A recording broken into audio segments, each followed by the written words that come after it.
Hello, hello. Welcome, welcome, welcome. I am super excited to have you here today and to welcome you to the 4C's Youth Civility Summit. How are you today? Listen, welcome. Come on in the room. This is our virtual Youth Civility Summit. So I feel like I am the host. As I welcome you in, I want you to let us know your name, let us know where you're coming from. Consider it as if you have on a name badge, right? You know how you have the badge that says your name and the city and state or the country that you represent. So as you come into our virtual event today, we want you to introduce yourself, say hello, tell us where you are listening in from. Okay, feel free to have a join this conversation today. So welcome to the Blessed Girls Youth Civility Summit, the road to sustainable change. And today we are going to be sure that we listen, we learn, and we live civility. You got that? I'm going to say that again. Type it in the comments. Listen, learn, and in turn, we will live civility. All right. So thank you so much for being here today. Thank you for joining in on the conversation, being a part of the summit. All right. So you are here. Spring 2023 is here. The 4C's Youth Civility is kicking off today. Kicking off. We're kicking off. You ready? All right. So let me tell you just a little bit about myself. My name is Dr. Nana, and I am the founder of Blessed Girls Global, where we educate, empower, and inspire girls and women to be bold, to be you, and to be blessed. That's right, be blessed, girl. Blessed Girl offers a wide range of services in areas of youth civility leadership, speaking, and life skills training, as well as outreach programs. And specifically, over the past 2 years, we have been focusing on our Pads and Panties project. And this project is to aid in ending period poverty around the globe. Right? So, our youth civility platform is the 4C's, and that's why you're here today. The 4C's allows young people to take the lead and share their ideas, their concepts, and solutions in areas of civility, community, climate change, and creativity. Okay, so those are the 4C's if you got them. All right. And each month we bring resources, training programs that will uplift our youth, families, and those that serve young people. And today's event is super power packed. Super power packed with incredible people from around the globe that have agreed to be a part of the 4C's Summit. And the 4C's really, again, our mission is to educate, empower, and inspire young people to listen, to learn, and live civility. And we are here really to have a new conversation around our young people, but more importantly, around the youth civility conversation that really isn't being had around the world. Okay. So each speaker will be a voice of dialogue. Each will explore solutions with the 4C's. Some of our speakers are co-authors. They will share some of their chapter. We just released our second edition of the 4C's. Hope you can see that. Hide myself behind it, right? And so they will share with the audience some parts of their chapter and their experience, and more importantly, the relevance on some of the current issues for today. Okay, so this is our second edition. We have our first edition, which was Creating Change for a Better Tomorrow. And so we have some of our authors from the first book, and we also have some of our authors from the second book. So you are in for a treat, as well as many other leaders that have helped and worked with Blessed Girls and, of course, the 4C's. So today we're leading the conversation on youth civility by raising awareness of the issues, solutions, and opportunities that we face in a post-pandemic world. I don't know about you, post-pandemic world. Okay, let's talk about that. You see, 4C's was birthed out during the pandemic. Yeah. And it was really started as a way to support and assure that our young people during that time of the pandemic, that we were considering some of the issues, and let's just be honest, some of the trauma that our young people was experiencing by being locked in, by not being able to go to school, not have the social events that they were anticipating to have, and really understanding that it was a traumatic time. right? And here we are 3 years later, and we are still seeing the results and the effects on our teens, especially our girls. I don't know, traumatic. Still some trauma happening, right? Post pandemic, right? And so we are at a critical point, and the 4C's has been a clear example of the resilience and the brilliance of young people. And I'll say that again, the resilience and the brilliance of young people and celebrating them and highlighting them. So you see the you guys know the Generation Z, right? Those that was 14 to 18-year olds. They represent Generation Z. We understand that they were robbed of a lot of those interesting times, those social things that was happening, but more importantly, their formative years, right? And this created an atmosphere of uncertainty, anxiety among many teens. Both it caused anxiety, but also uncertainty about their future and their place in the future. Think about that, because we understand that the young people are, I think they're about 42%, right, of our population, but they are 100% of our future. And if they do not know and understand their place in it, we're in a sad state. But I thank the good Lord that we have the 4C's, which has allowed young people to see themselves as the solution. Right. And so I am grateful for today, the time and the space that we're in. We are excited. We are excited. We're excited. So I want to just let you know we have an amazing a royal leader with us today. And I want to just give you a bit about who he is, but more importantly, who he has been to me. And he's going to open us up and give us a royal greeting. Are y'all ready? Now, I don't know about you. Not too often on a Saturday morning can you wake up and sit at a table with royalty. Right, a world leader, civility ambassador. Right, this is not an everyday occurrence. Okay, so I hope that you are ready to hear. Now, I am blessed. I have been blessed to have a mentor, a coach, His Excellency, Sir Clyde Rivers. He was instrumental in establishing Blessed Girls globally.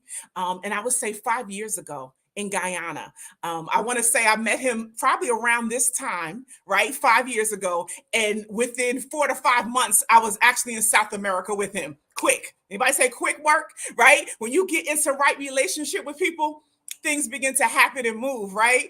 And so I met this amazing, amazing world changer leader. And as I said, he was instrumental in helping me to establish Blessed Girls globally. And we started out in Guyana. I had the privilege of being a speaker delegate along with Dr. West. And since our relationship and working with him with humanitarian efforts and global expansion had begun with Blessed Girls. And today you will meet some of the young people that I had actually met in Guyana 5 years ago. Here we are still in relationship with them. They have been mentored. They have been a part of Blessed Girls and leading the way, right? So relationships, y'all, relationships matter. And even for our young people that are watching, that are connected, the relationships and being right relationship with people can take you places that your mind cannot even imagine and conceive. And today is a prime example and testimony of such that. Okay, so you are going to meet His Excellency. He's today to provide a royal greeting to you and to all the attendees of our summit. He's going to provide a perspective and some insight on civility as a humanitarian effort to change the world. Did you know that? That yes, you can change the world. Somebody say that I change nations. Come on, put that in the comments. I change nations and more. So I'm going to get right out the way. I'm going to welcome to this platform. Welcome to the summit. Pass the mic to none other, His Excellency Clyde Rivers. Good morning, sir. How are you? Dr. A, I'm great. Thank you so much. Always a privilege to be with you. You're moving the world forward. And I'm excited when I see young people on the move. Indeed, indeed. We are so grateful to be together today, and just really understanding. I think it's just awesome to think it was 5 years ago, Wow. right? Now here Wow. we are, right? And then even during the pandemic, we started with 4C's, and you were Yes. there then. You're still here now, and you spoke into me and said, 4C's is a movement. Let's get this book going. And I'm just grateful that you are here today. So I will turn it over to you. I got my pen and pad ready, and I'm ready for you, sir. Thank you so much, man. I'm honored to be here. And I really want to tell you this. Never underestimate the power of an idea from God. God gave me the idea for I Change Nations at a small church in Victorville, California. And every day I would say, let's go change the world. That was 30 years ago. Now I'm in 156 nations. I'm in Las Vegas right now, meeting with some of the wealthiest people in the world because guess what they understand? You can have AI, you can have everything you want, but nothing takes place. 8 billion people have to communicate every day.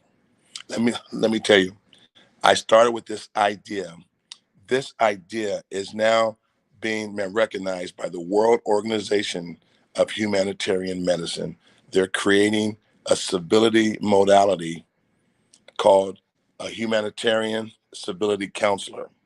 And that designation will go behind the names of people that are impacting the world from a humanitarian stage. Let me tell you this. My civility model was also picked up by the Canadian College of Humanitarian Medicine as a discipline endorsed by that institution. But what I'm telling you is this started as a thought. It started as a thought turned into to a movement. And please, young people, you are creating culture. This is what most people look for an event. I look to create culture. 8 billion people, I don't care all the artificial intelligence you have in the world, 8 billion people will have to communicate with each other, or none of those things matter if you go to a war and have a crisis to where everything burns down. So, what I believe is this: you, Dr. Anana, with the 4C's, it's a culture. You're creating a culture. Now, watch this. Culture has to interrupt old culture. And when you interrupt old culture, you can't listen to Doubting Thomas. Doubting Thomas will always be, he'll always be near looking to discourage you. Now, watch this here. This is what every one of you, you're pioneers. Pioneers think different than settlers. When you're a pioneer, you have to blaze a trail that doesn't exist. What does that mean? That means you have to have self-confidence to hear the criticism from the old institution that can't see your new future. My whole life, I've been a pioneer. I've done what everyone said I couldn't do because when you get an idea from God, please listen to me. When you get the idea from God, start to build the culture. When you create the culture and don't listen to everyone's challenges, create a culture that they can move into. Many people stay stuck in the problem. I'm like, no, no, no, no, no, no. You want to keep moving so people in the problem have a place to go in the future. So you are truly pioneers. You're not settlers. When a pioneer has a message, don't bring it to a settler too early, because what a settler does, they will tell you why it can't happen because it makes no natural sense. I remember I was in a meeting in Los Angeles with a top official. I stood up. It was my one of my first months in ministry. I said, "I'm going to change the world." This man said, "Who is that arrogant young man? Who is that arrogant young man to think he can change the world?" So I came back 15 years later, and I'd been in over 80 countries. And I said, "Guys," I said, "there's a man here that inspired me. He inspired me because he told me what I couldn't do. And now we're in 80 nations." So people, let me tell you, make sure your dream is powered by God. When it's powered by God, there's a different grace on your life. I don't care what the world says. Your God idea is currency that heaven will back. And please, it's important that you go through your trials. Your trials are educators. Your trials educate you. And you know what? A long time ago in life, I thought I had to win everything. And I do, but I didn't understand the importance of a loss. I learned more in life through a loss that makes me better to win the next time. Young people, you are the catalyst for the future. You're the catalyst. You're the ones that will impact this world, and never play small because other people don't understand who you are. As I close, let me give you a tip. Never let another person's perception of you outshine who God made you. Everyone will have a perspective of you that comes from a narrative. So I never let people's perspectives of me stop my mission, because I realized their perspective of me came from a narrative. And sometimes that that actual narrative is wrong. Let me give you an example. I was in England a couple weeks ago, and I spoke, and everyone loved it except for one man. One man said, Dr. Rivers is this. He's not good. His work's not good. One man. So everyone laughed when I said, who's that? I said, when he's done what I've done, I when I Google his name, he doesn't even exist. So never let people that don't exist rain on your parade. You're the best in the world. You will do it and live the dream. The dream takes hard work. But guess what? When you stay the course, now other institutions are endorsing my curriculum in their schools. It started as a dream, and everyone thought it was a scheme. But now I'm at the top. I'm a king. I'm doing all these things, and we're just beginning. Dr. Nana, thank you for being one of the true pioneers of the world today, and you are creating a culture that will outlive you. Thank you so very much. His Excellency. His Excellency. Thank you so much, just for taking time out of your busy schedule. I know you are heading off to an event today, but being able to come and speak life and really kick off the event. I hope you see some of the comments. I know for me, I got 3 pages of notes just right there. Creating a culture, the 4C's, creating a culture. Our dreams are powered by God, and He gives us the grace to do it. So we thank you so much, sir. I know we have to let you go, because I can keep going and going. But I pray that as we move forward, we'll have some time to actually sit and talk and Absolutely. even share with some of the young people as you go. But listen, have a great day. Thank you. We Thank honor you, you. Dr. A. We Thank you, great celebrate leaders. you. Have a great day, Thank you. sir. Thank you so much. Wow, wow, wow, wow, wow. Did you get that? I don't know about you. Listen, let me see some of the comments. I was putting them up there. Incredible, incredible. You guys, you see relationships. Yes, thank you, Sir Clyde Rivers. Thank you for the knowledge. And he is obviously moving on. Like, this is work in progress continuously all over the world. I Change Nations, and His Excellency is doing amazing things. So we are so grateful for that. I don't know about you. He said culture interrupts old cultures. There's an interruption. I always say that I come to disrupt some things, okay? So understand that the 4C's is about disruption, right? There's going to be some uncertainty sometimes where people are going to wonder, what is this about? Why are you doing this, right? Amazing. And then listen, you're going to be different than the settlers. I'm so grateful today that I have on here at the summit. We have some disruptors. We are not settlers. That was good. I don't know about you. What else y'all got? Thank you for the knowledge. When you get an idea, build on that. That part right there. Because sometimes we just like, it's just an idea. That's it. That's all. No. God gave you that for purpose. For purpose. And you have to come forth and move forward. Don't just sit on it, write it down and sit it somewhere, but move forward on that idea. Keep moving forward in the future. right? And don't bring the settlers in. Hey, okay, that's just a whole nother story. Oh, I could just go on and on, but we got to go because we got amazing speakers coming up as we move forward in today. But that was just good. I don't know about you. He said, "I Change Nations" is now in 80 nations.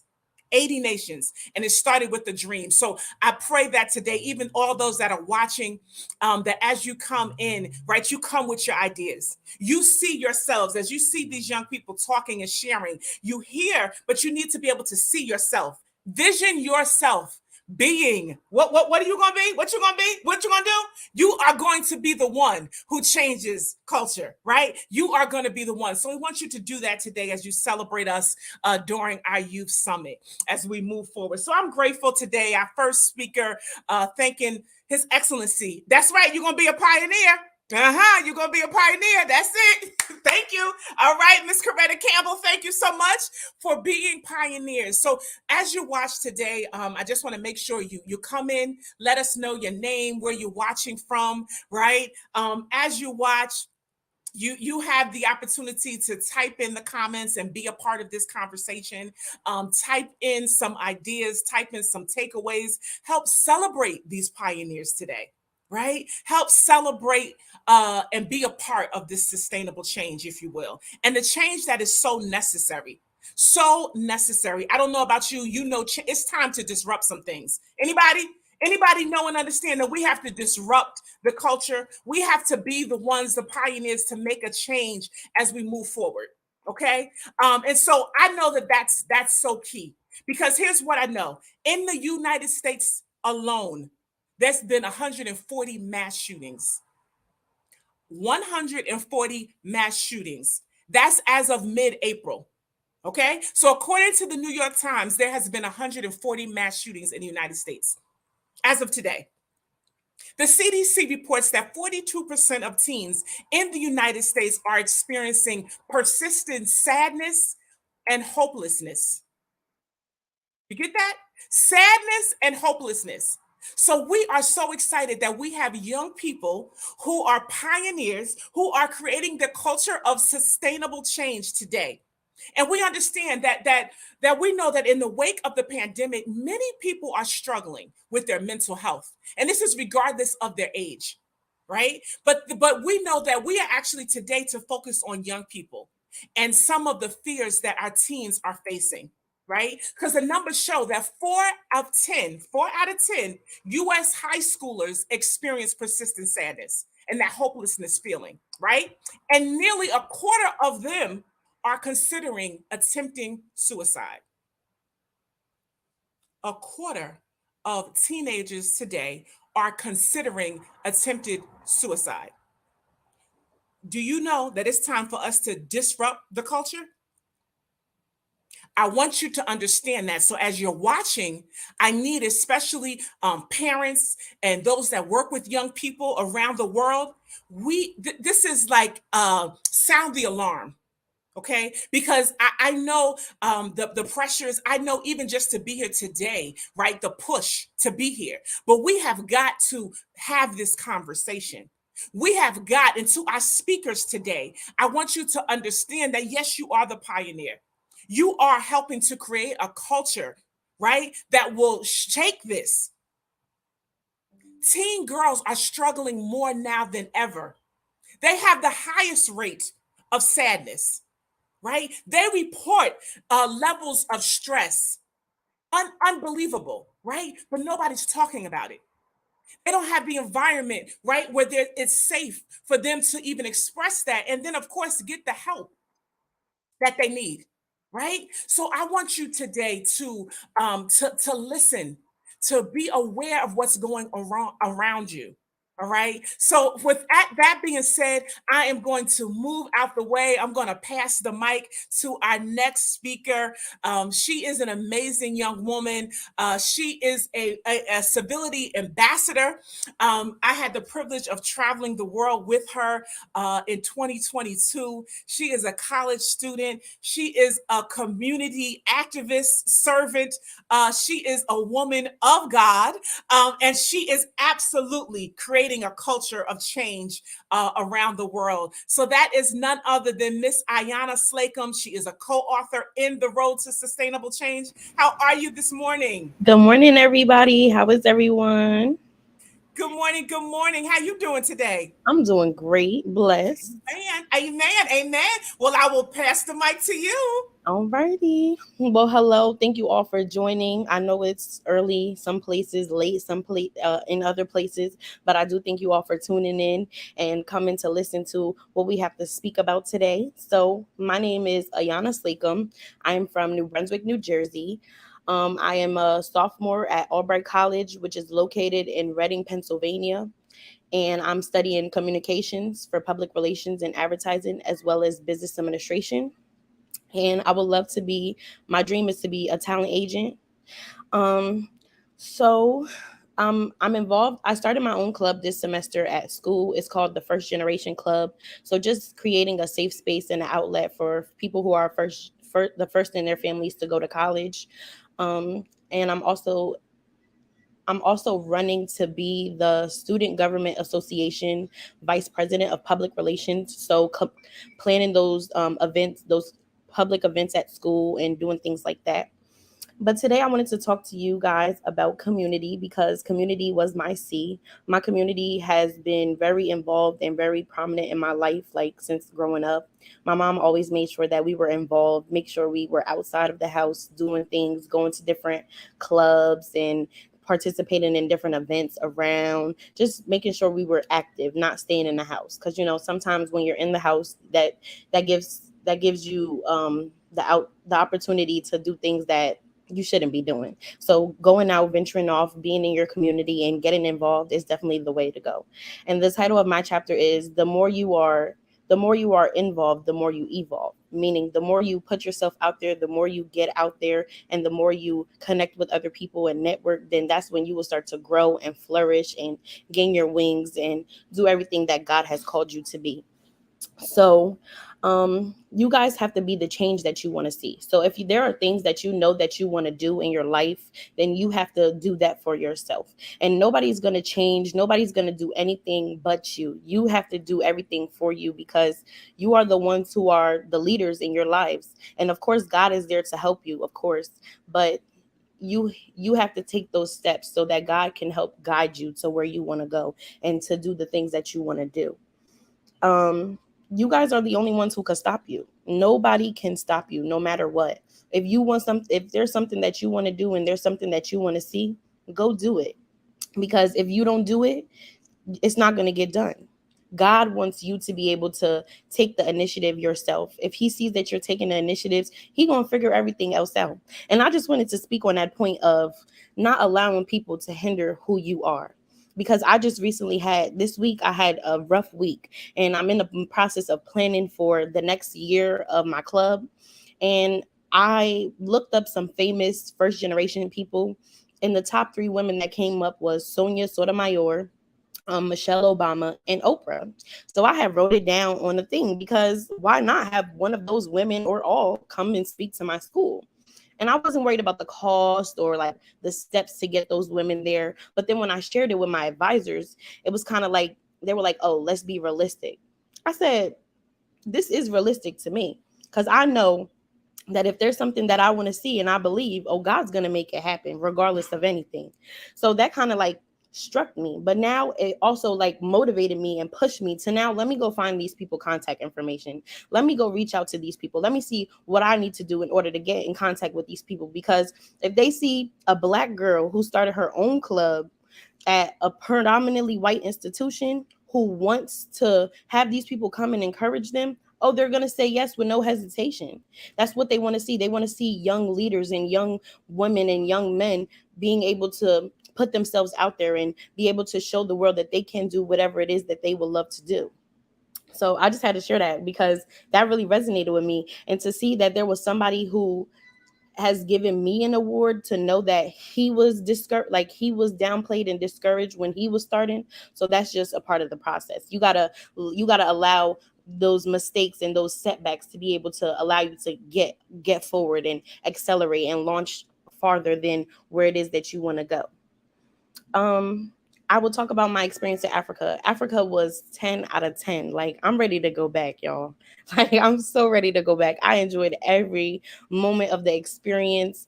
It was my first time traveling the world, leaving, getting on a plane. So it was a lot of emotions, of course, when it came to going to Africa. But once I was there, I made sure I soaked in the whole experience. I enjoyed myself the whole time. I really loved like being able to go to the community, see and hear about the things that is wrong in the community, and trying to like really take a step back and realize and understand how can I help them, because that's my biggest thing. I love helping people.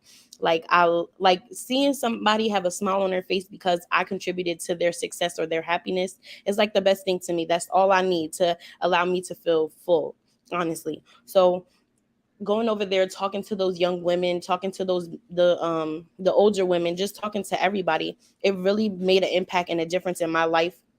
And it allowed me to be able to be a little bit more humble and be more positive. Like, this year I feel like I have grown so much. I see the growth. I'm starting not to worry about things that I was stressed about before, or like I don't dwell on things that maybe that I would before. I'm just starting to grow and evolve, and I really do appreciate myself for that, because it takes a lot. Like, it's a lot of work and it's hard, and sometimes we get discouraged and we like, no, I don't need to do that. But when you feel like you don't want to, that's when you really should, because that's when you get exposed, and that's when God really shows his light, when we really don't want to do things just because he like, oh, you don't want to do it, all right, I'm gonna show you something. Then you do it, and then that's when you like, oh my gosh, I'm so happy that I did this, and you feel accomplished, and you just take all of that in. And when I went to Africa, it was nice to like be able to embrace the people and like see where they need help at. The people in Africa, they need a lot of help. Like, everybody on this call, y'all need to at least go to Africa once in your lifetime. Go to the community. Don't really just go to the nice parts. You need to do that groundwork so that you understand what these people go through, because what they show on the media is not really what is happening over there. That's just a facade that they want to make us think is what's really going on, and it's not what's really going on. So by you going over there and you doing that work and you pouring into those people, they'll accept it and they'll treat you with all the love. And for them people to be so less fortunate than we are, they are the most happiest and beautiful people over there. And us in America, we need to understand and stop taking things for granted, because we are so privileged. We are so privileged, and we just don't understand all the things that we have. And we always want to mope, groan, have an attitude, and get upset with people. But we need to be more open and understanding, because we never know what other people are going through. Nobody knows what we are going through either. So as long as we be open and we express our feelings and we come together, then we'll be good and we'll live our best life. And that's enough. I think that's a little starter for you guys. Just a little something, something. It's a little something, something. Oh my goodness. Well, thank you. You know what? I took some notes from you.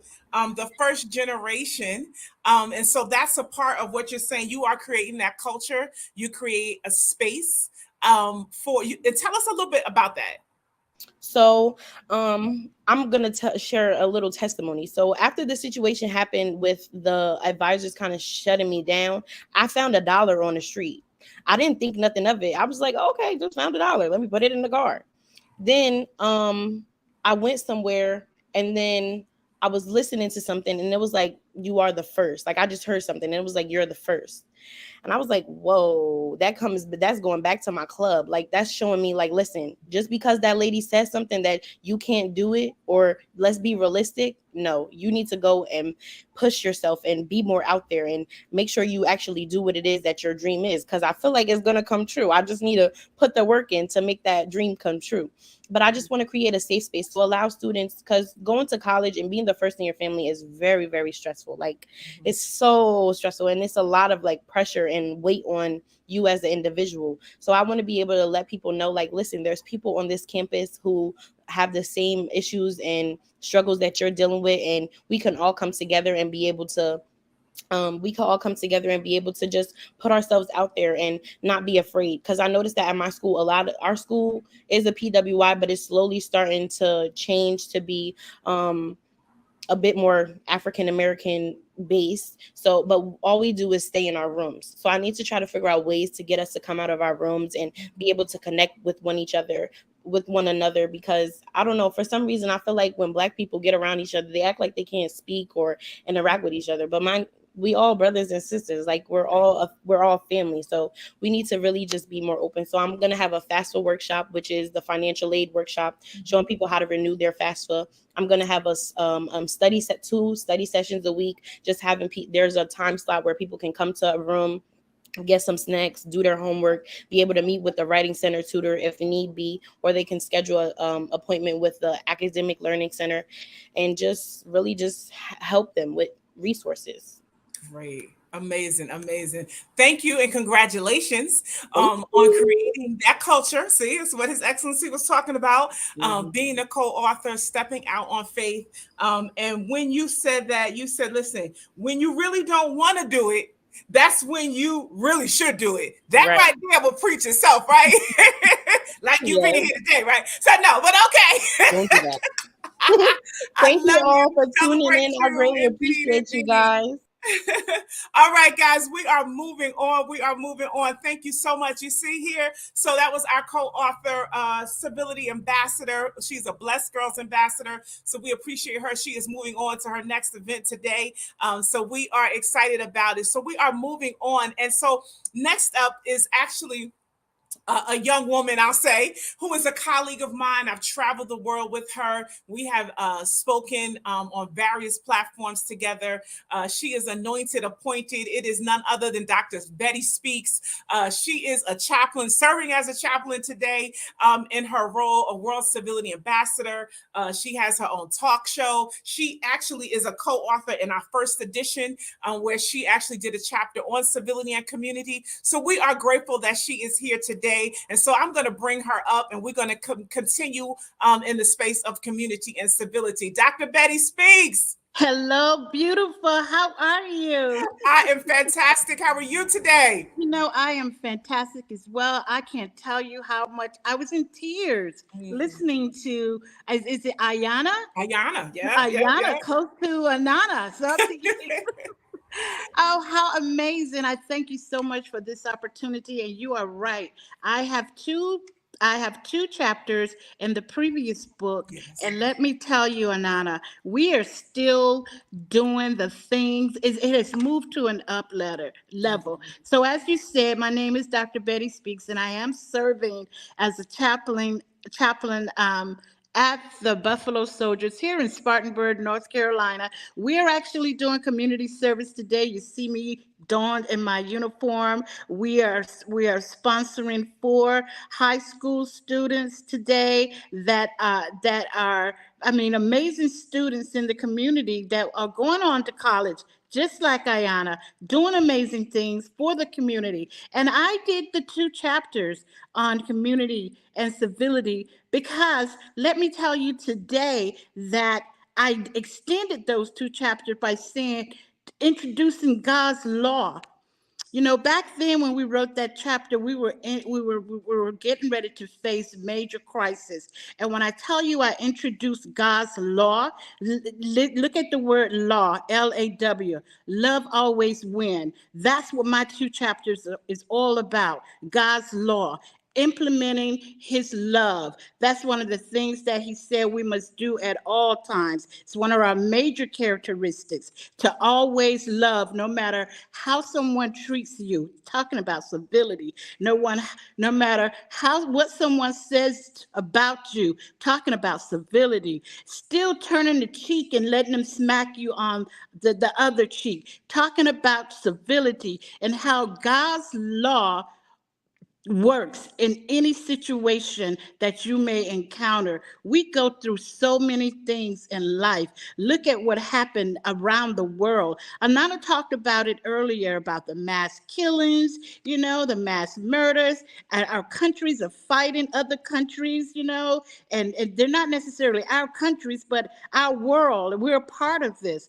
And if we can implement God's law into civility, letting others know that love always wins, no matter what. What did a person do to you so badly that you decide, you make that conscious decision to kill them, or to take your own actions against them, or to hate a person and don't even get to love them? You know, you can look in a person's heart, look at their heart. The only thing you're going to find in their heart is their heart. That is the only thing a heart is made up with, is heart. A heart. That's what you will find in one's heart, is their heart. So if you just remember that love always wins. We talked about hope today. The young lady Ayana talked about community and how she loves getting out and serving in her community. Did you know that community starts at birth?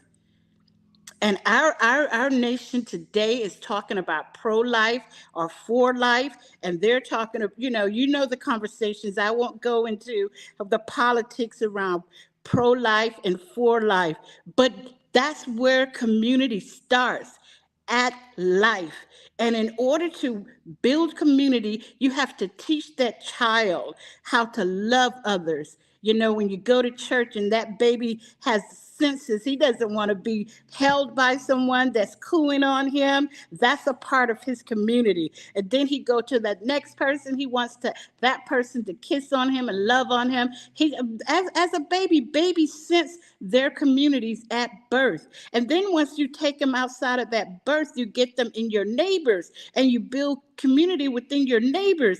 And outside of the neighborhoods, you start building community within your community. And then you just continue to advance. And that community is all about being mindful to state laws and the governors over the United States, and then being mindful to what's going on worldwide, building community. And with both of them, you have to embrace hope. I heard Anana and Ayana speaking about hopeless people. We have to build hope. And when I say hope, catch this now, help other people excel. When I say hope, help other people enjoy life. When I say hope, help other people every single day. This is why I wanted to talk about community and civility. It is so hard to love someone that hates you. It is so hard to love on someone that spits on you. It is so hard to love someone that beats you with a water hose, or sick, or put dogs on you to bite you, or to place a knee in your back and you say, I can't breathe. It's so hard to love on someone that is working for the community, that has been given and raise their right hands and say, I protect those, I will serve those, I will be obedient to the laws and orders that are appointed over me. It's so hard to love someone that take a life away from you. But that's why it's important to embrace civility and community, and to understand the meaning of civility and community, knowing that God's law is always applied to the things that people place upon you, how people come into your life. Even today, as you continue to be that leader that Anna is telling you, see, I'm a leader. I found $1 on the street. That dollar had many meanings behind it. I am the first. There will always be opportunities for someone to be the first. I'm retired from the United States Army, the first female in my family to join the military, the first female to do a lot of things once I joined the military. I can remember being the first female leader, the first female on an installation, the first female going to combat. I can remember those things of being the first. And she also gave us some mentors that she actually Googled and said, these are the 3 women that I want to be at one of my events. Find you a positive mentor that has accomplished something. Hang out with those that are building community within your city, building community community within your community. You know, she gave, when she said Oprah Winfrey, the first name came to my mind was Maya Angelou. Maya Angelou was born on April 4th. Guess what? Yours truly was born on April 4th as well. Dr. Martin Luther King was killed on April 4th. They were significant individuals that paved the way for so many of us. When you talk about building civility and embracing community, you have to remember Dr. Martin Luther King, if he was here today, he would say, you are right. Love always wins. It is God's law, not our law. That is his law to be a part of our characteristics. And one thing that Anana liked that I said at our last conference is that you have to be an executionist. You have to be an executionist to begin to implement civility, to implement community. It starts right in your home. Anana, you have anything else you would like to me add to that? Anything else to add? Wait a minute. What? You see the comments? Do you see the comments? I know we gotta let you go, but this is so good. This is so good. We you know, this is a summit. I gotta pass the mic, but you touched on so many things. God's law. Oh my goodness, that's a whole nother thing here. Love always wins. Did y'all catch that? Now she goes through, but she's dropping some dimes, some bombs, some nuggets that I hope you guys are picking up here. She says community starts at birth. And so that's why when we say creating this culture is so important, right? Because it affects generations to come, right, Doc?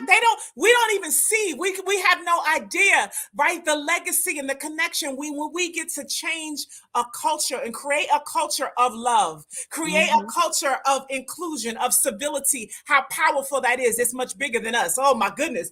Anybody else? Listen, let me see. Community starts at home. They say, yes, you did that. You you talked about building hope. Oh my goodness, hope. Embrace hope. Help others, other people excel. I got to make sure they got that. Did y'all get that acronym? She be sneaking them in on you, but Dr. Betty Speaks is the truth. When she speaks, you better listen. Dr. Betty Speaks, I thank you so much. There will always be an opportunity to be the first. What? Yes. What? I can't mess with you today. You know, you coming out here dropping it.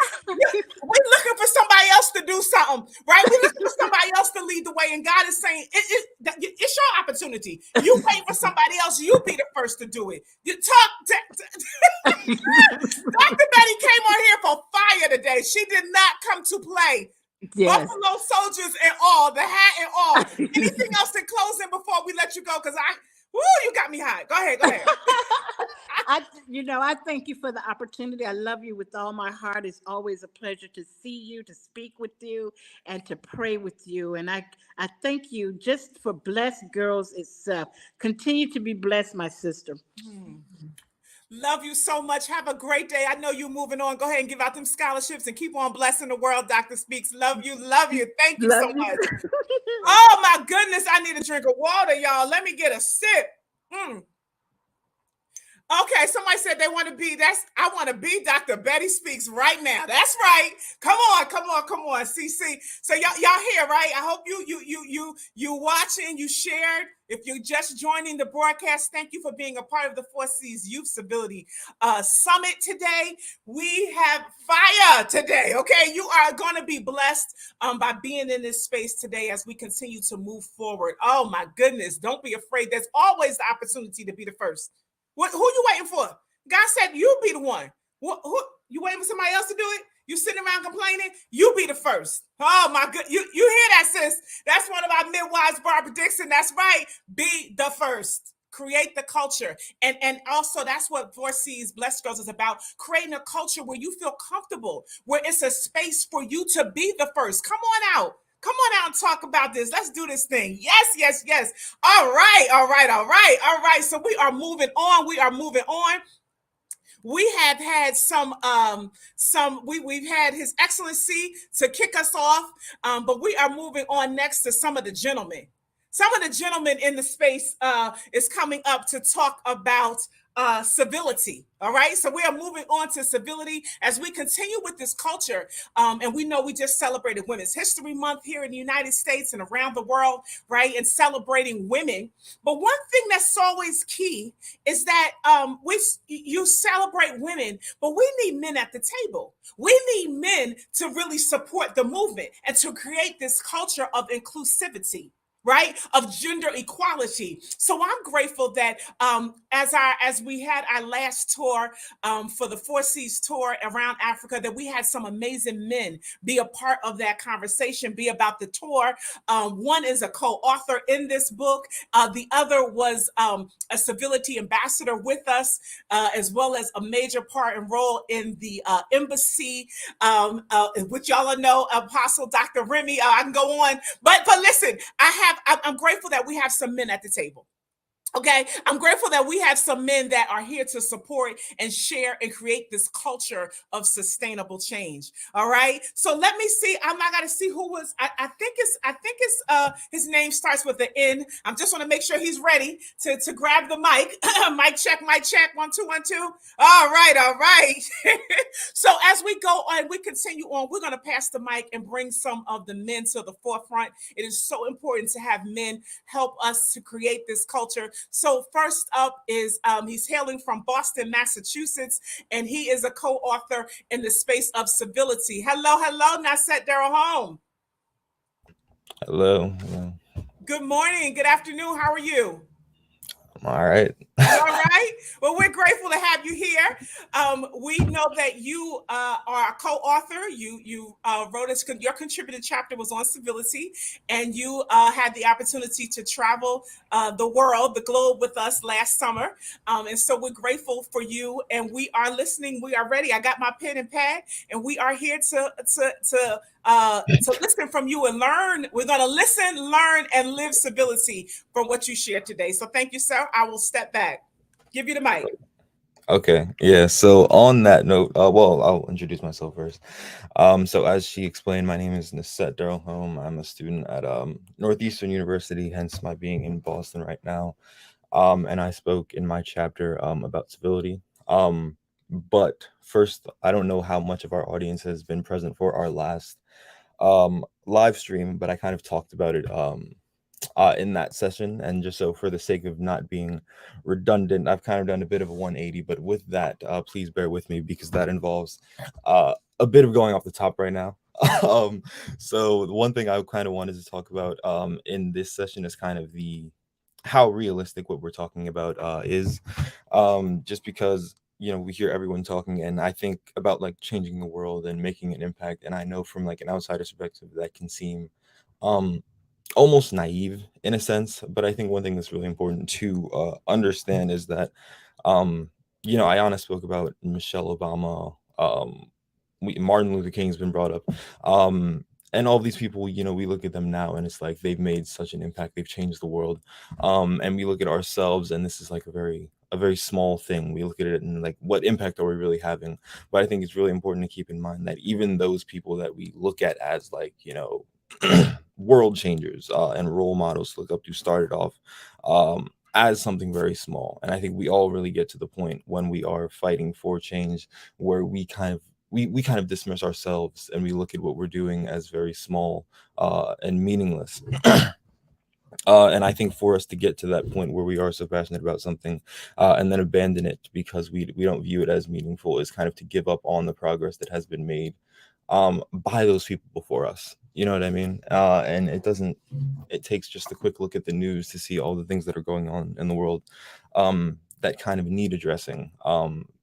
So yeah, just to keep in mind that we can be that voice of change, and the efforts that we are putting in are making strides to change to be made in the future. And I am kind of going off the top, but I did have a little tidbit from my chapter saying it must be stressed, however, that any substantial change will not be made overnight, and that all of us in taking part in such an initiative are bearers of the belief that creating change today to create a better tomorrow. And this is change that will take time to manifest itself, and a tomorrow which we may not live to see. So yeah, that's really just my tidbit for today. Well. Thank you for the tidbit for today. I think, there was one point, for me, right? There was one point that you said, don't give up on the progress that has been made. And so just stay with that for me. You are you speaking of, you mentioned Michelle Obama. So as a young person, you see older people that have done great things, and you're like, help me to just elaborate a bit on that for me. Help elaborate on That not. point about not giving up on the progress that's been made. Are you speaking to young people? Are you speaking to me? Who are you talking about? Elaborate a little bit more about not giving up, because that's really a key point. I don't think I'm speaking to anyone specifically. I think just anyone who is trying to continue on that path of change. Okay, I will start, I guess, with the Martin Luther King example, just because I feel it's kind of the easiest to talk about. But when you're talking about the issue of kind of racial injustice here in the U.S., of course, the work that he and other people in his generation did made change legislatively, and of course, to an extent, in the way that people think. But in 2023, there still are issues of racial injustice, um, that stretch that are undeniable and that affect people in many different ways.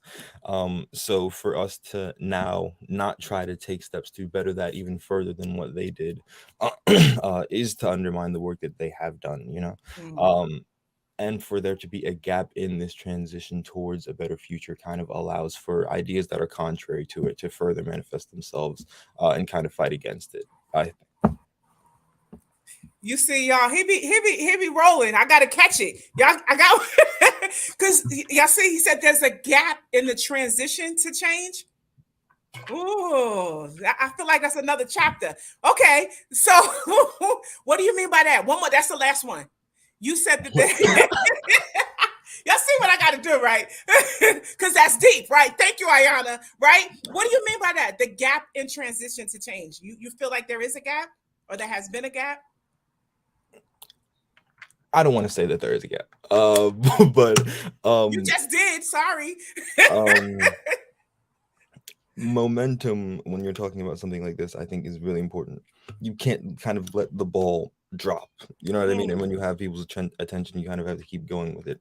So when I say gap, I mean not letting the ball drop. And when you have people's minds, when you're talking about something, um when you're talking about like the US justice system, the effects that it has on like African American men, black masculinity, all of that, when you have people's attention on that and when they are kind of coming to understand it, it's important to kind of force feed it, like, yes, this is a problem, yes, this needs resolution, and not letting that die down. I guess that's what I'm saying with that. very, very good. Very, very good. I hope you see the comments. Not letting the ball drop. That is so, so key. And I thank you for being here, for being a part of keeping the ball in the air, keeping a part of the culture, and the gap in transition. Continue the path of change. I would say would be a major, major takeaway. And one last thing, I know you in your travels in Africa, any takeaways, anything you want to share with the audience in your experience there, any surprises, any ahas, just one takeaway, one nugget. Any ahas? No ahas. I guess I will connect it back to what I kind of said initially when I was talking about people looking from the outside who may view this initiative as kind of small and undermine the significance of it. Yeah, you can just, our trip, the effect that it had even on those kids when we went to go see them. I think if you were to go to Africa, like Ayana said, I encourage everyone to do that. If you are kind of at that point where you are unsure of how impactful the work you're doing is, and when I went to Africa and you saw the look on the kids that we were talking to, even the adults when we went to the church, how meaningful it was to them that we were doing what we were doing, kind of shows that no matter how small it is, like, you're having an impact and you're helping people and you're helping to change the way that people think about yourself, and in turn the way that they see other people that they associate with you. um so yeah, just connecting that to it being really important, that you don't stop with what you're doing and that you yourself are a true believer even when other people may not be. Indeed, indeed. Thank you. Making sure that you yourself are a true believer, even when others are not. And that ties back to even what His Excellency was talking about, people that don't believe in it, those settlers, right? And being a pioneer in that space. So thank you. And thank you for being a pioneer and helping us to create this culture of sustainable change in 2023 and being a part of the summit. So I appreciate you. Thank you so much. All right, we are moving on. We are moving on. So next up, we are here in Boston, Massachusetts, but we are heading to, I thought I was going to Nigeria, but maybe I'm not. Okay. All right. Well, next up, as we continue the conversation, the dialogue. Thank you guys so much. I love the part of when we talk about the 4C's, and it's because we give the young people options, right? You don't have to be one way and do one thing, right? You can be yourself in that. So you'll see the differences in the conversations, in the presentations as they come up. And so Nasset is certainly different in that space. So I have to sometime, y'all see, but we are so excited. But there's so much value, right? There's so much that's being shared today, and the presentation is different, but it's also absolutely beautiful. So thank you for being here and for sharing. All right, so next up, his name starts with the letter R, and so we're going to jump around today because we're going to stay with our civility space and having a civility ambassador be with us in Africa in 2022, and so I have the pleasure of working with this young man on various committees, various projects. But he is, more importantly, he is a man of God, someone who was called, appointed, and anointed for such a time as this, and for such a season, and helping us create this culture of change with the 4C's, and of course on the road to sustainable change. So I am grateful. I thought I was he is actually here in the United States. I see Nigeria is here, but because I didn't see him at the time, so we're going to move right on to Ambassador Ray Jean White, who is here. I am going to bring him up. We thank you, sir. We had the opportunity. We serve on various roles as far as midwives and working in the space of ministry. But we also had the opportunity to have him work alongside Blessed Girls and the 4C's and our Youth Civility tour in Africa. And he was amazing, amazing. He blessed the young people. And I know he was blessed in turn. And so I'm grateful for him to be here today and to speak and to share in the space of civility, I believe, right? Yes, ma'am. Because he could talk on all kinds of stuff. He works in the area of academia. He works with young people. I mean, his bio, his resume, CV is fire. But we are blessed today that he is just going to share what God has on his heart today. So thank you, sir. Dr. Anana, when I tell you I am so incredibly grateful and humbled to be here to share. This has been, I've been over here sipping on my water. Like, Lord, what is happening? What is happening? Like, because of the speakers that have gone forth, it literally just shifted my whole message. Come on. I feel like Dr. Remy, you know how she'd be like, oh, the spirit just shifted my message. I feel that so incredibly so. Yes. And I'm grateful to you for the connections, for the influence, for the outpouring that you continue to give, not just to myself, but to all those who you are connected to. So I'm grateful for the opportunity. Indeed. I'm grateful. And what? That's how I feel. Is what the what? What the what? I'm passing the mic to you. Here you go. So here's what I got, y'all. Here's what I got. In thinking about this amazing event, it's called a summit. So as I began to think about a summit is that peak point. It's the height. And pretty much what God had given me literally moments ago as I was watching the different presenters was the summit is the point where you and purpose collide. What? The summit is the point when you and purpose collide. In order to get a summit, the earth has to collide with itself in order to reach a new height. So when you and purpose collide, you've reached your summit. That's when you've made it to the point where you can now look down. You have a different vantage point where you were once at a lower place, you're now at a higher place where you can achieve more, where you can see the different areas and the different holes that you may have had in the past. And that's the next step, a part of your journey. That's how you continue to create sustainable change. You have to go through the different pathways. So even as I was thinking about the cover of the 4C's book and how it's a road, some of these roads might be bumpy out here. If I've learned anything in my 29 years, it's that the road dynamics change. They change. So I didn't even introduce myself. Hi, y'all. My name is Raj. I am currently the director of education within an association in higher education. So working with college campuses, and I'm just so grateful to be here with you all. Dr. Nana mentioned work in ministry, work in the area of business as well, work with companies such as Amazon, Staples, all different companies around the world. So I've been able to gain a keen perspective into what some of the major competitors within this space are looking for. And that has just been, it has been nothing but a God ride. Okay. God been driving. I've just been in the passenger seat, like, all right, Lord, wherever we going, we gonna go, but I'm buckled up and I'm ready to go. So keeping along with this theme of collision and colliding with purpose, even this whole experience has just been nothing but a collision of connections. Listening to the different speakers, everyone has said something that has resonated with me, that I've connected with.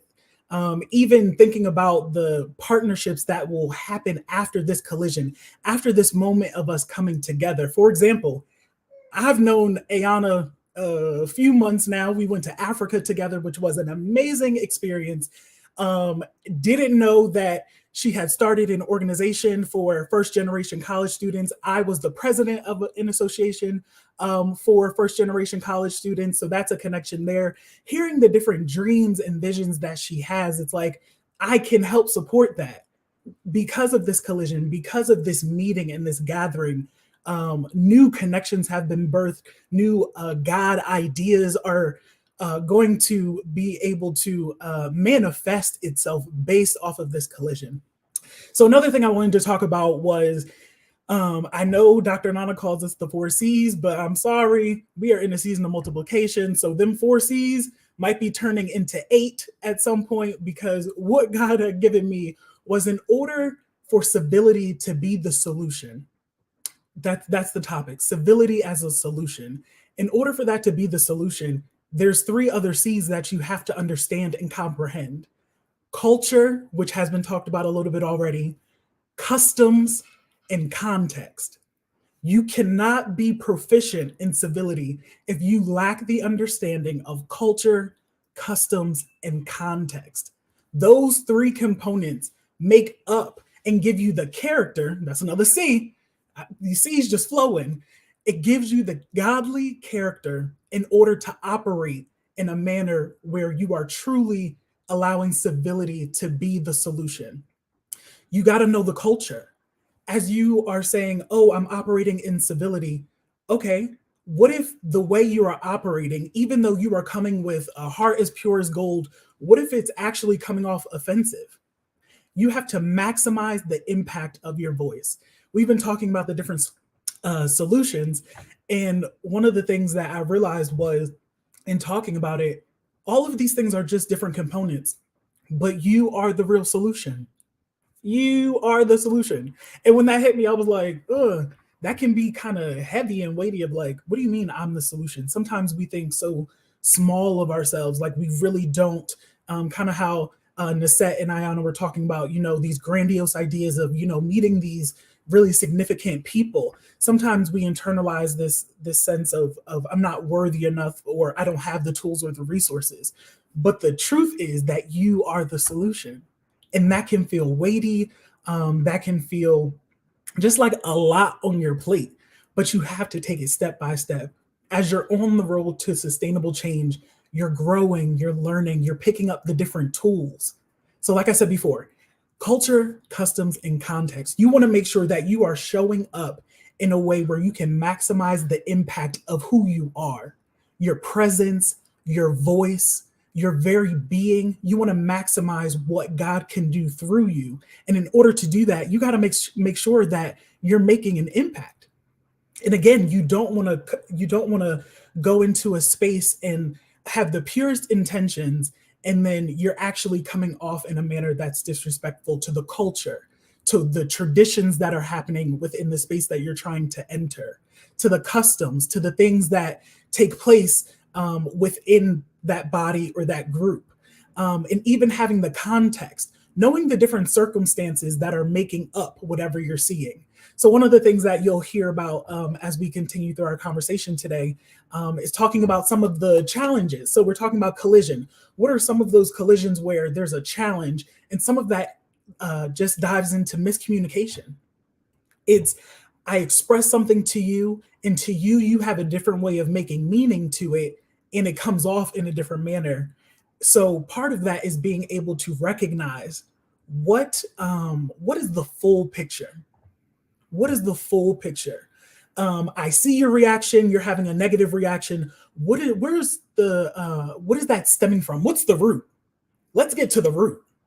That's how you figure out solutions, is getting to the root. It's one thing to deal with the branches and the side effects and what you see on the outside, but any good therapist will tell you that there's something deeper that's attached to the root of something. And in order to maintain sustainable change, you got to get to the root. You have to uproot, okay, where is this stemming from? What happened? And then once you can address that, then you're on your way, and you're making your way to that summit. But two more things that I want to say. As we talk about the summit, it's such a good representation of where we are and where we're going and where we want to be. But I also want to encourage you, don't despise the valley. I have been in a very interesting season of my life these past few months. And what I've learned is that there is so much beauty in the valley. People talk about the valley as this low place, this dark place. There's a shadow casting over it. But that's also the place where you meet God. That's the place where you see the beauty of the one lily that you'll see. You take hold of it. You seek God like never before. That's where you really are fortified in your relationship with God, because you see there's nothing else. Everything else around you has dried up, and He's all you got. Do not despise the valley. I promise you, don't despise the valley. There's purpose there. There is provision there. There are some major things there that'll change your life.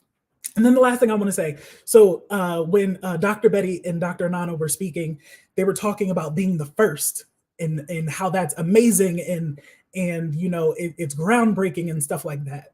I was watching a sermon by Pastor Sarah Jakes Roberts, and it completely changed my perspective. And one of the things she said was, being the first, amazing. Yes, we want to strive to be the first. But she was talking about also striving to be the last. Striving to be the last because of what the last represents. If I'm the last one to experience a certain type of trauma, then that means that someone else is the first to experience the growth, the acceleration, the elevation that comes after what I was the last to experience. So as we're talking about, you know, being the first and how great that is, there's some things in my life where I'm like, oh no, I want to be the last. I want to be the last to experience certain things so that the generations that come after me get to experience the glory and the victory and the win that comes after being the last. So there's that. The last thing I want to say is, in realizing that you are the solution and your voice matters, any good vocalist, any good entertainer will tell you that in order to sustain their voice, you got to take care of it. You have to take care of you.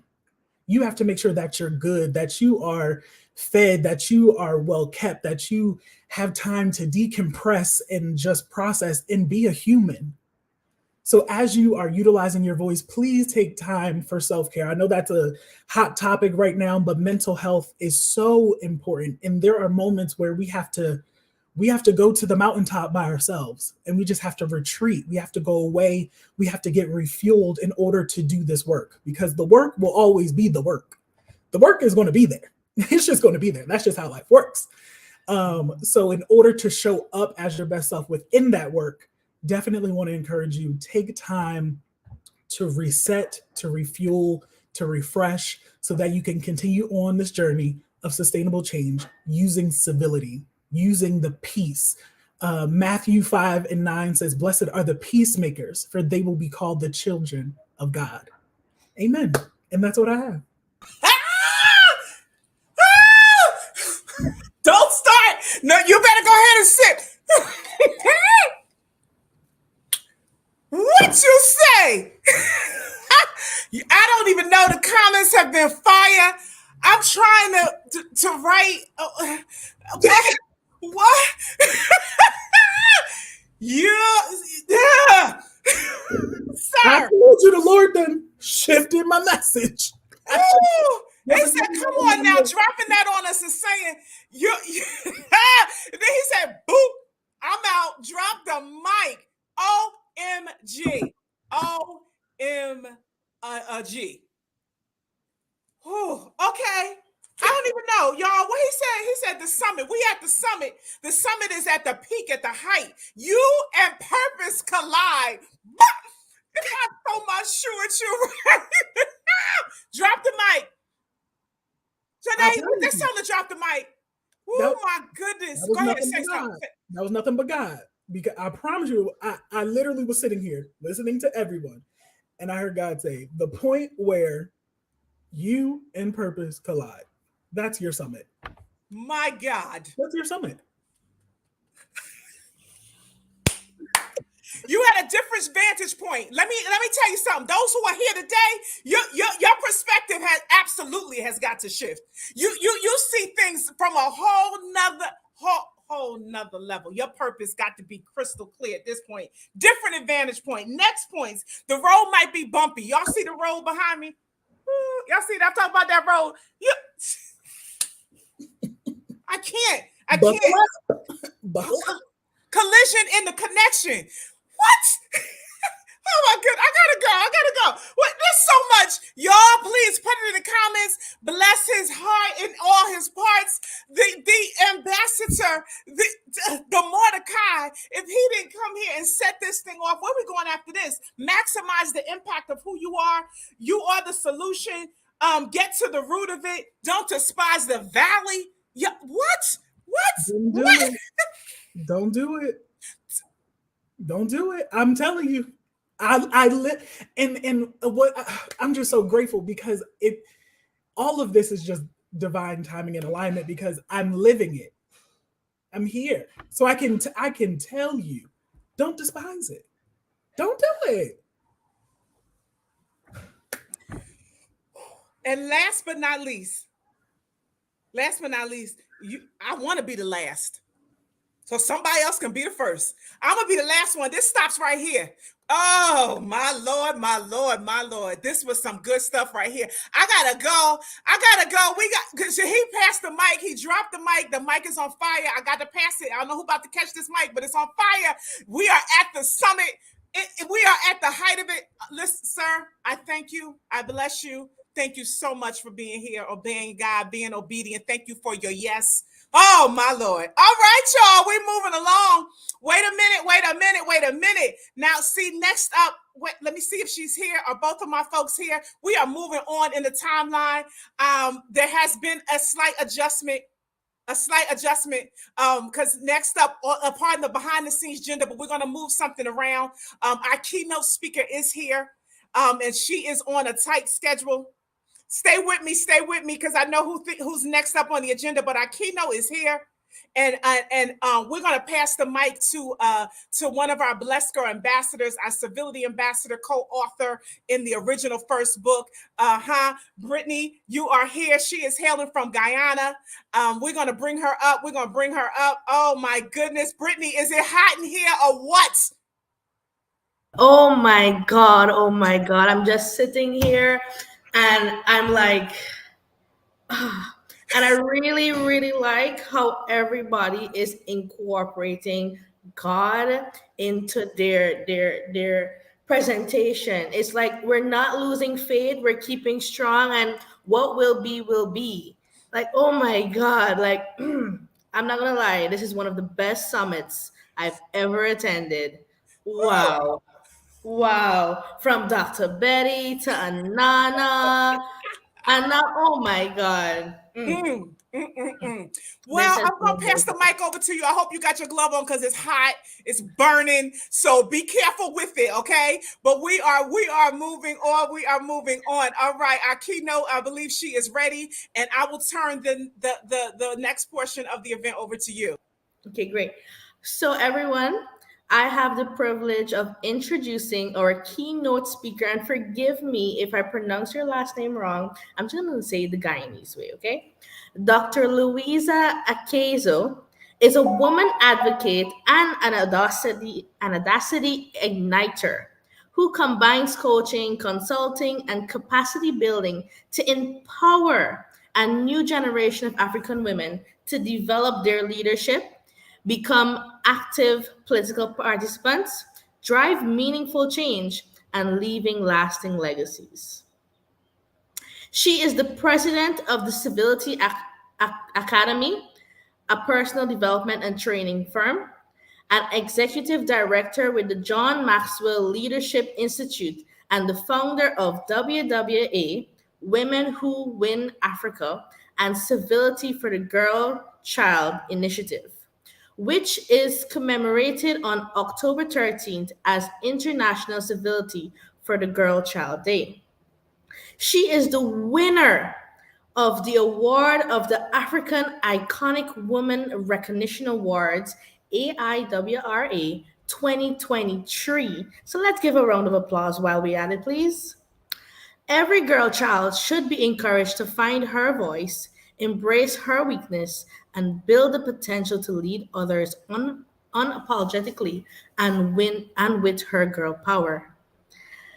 LA, as she is fondly called, is the author of five, not one, not two, but five books to date, and has addressed emerging women leaders, multinational corporate teams, worldwide conferences and conventions, and young individuals yearning for an impact driven life on four continents. She has been honored multiple times, such as a recipient of World Civility Day I Change Nation, African Woman of the Year 2020, and for the 42 Outstanding Women in African Awards 2021, as well as recently as a peace ambassador with the renowned World Peace Trade Organization, just to name a few. It really is hot in here.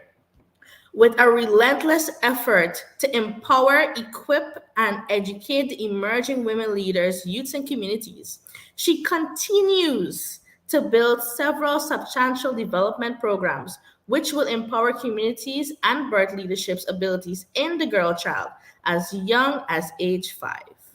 Dr. Larissa is also, thought I was finished? No, is also the host of Civiled Presence, an online television series dedicated to restoring civility through meaningful and constructive dialogue.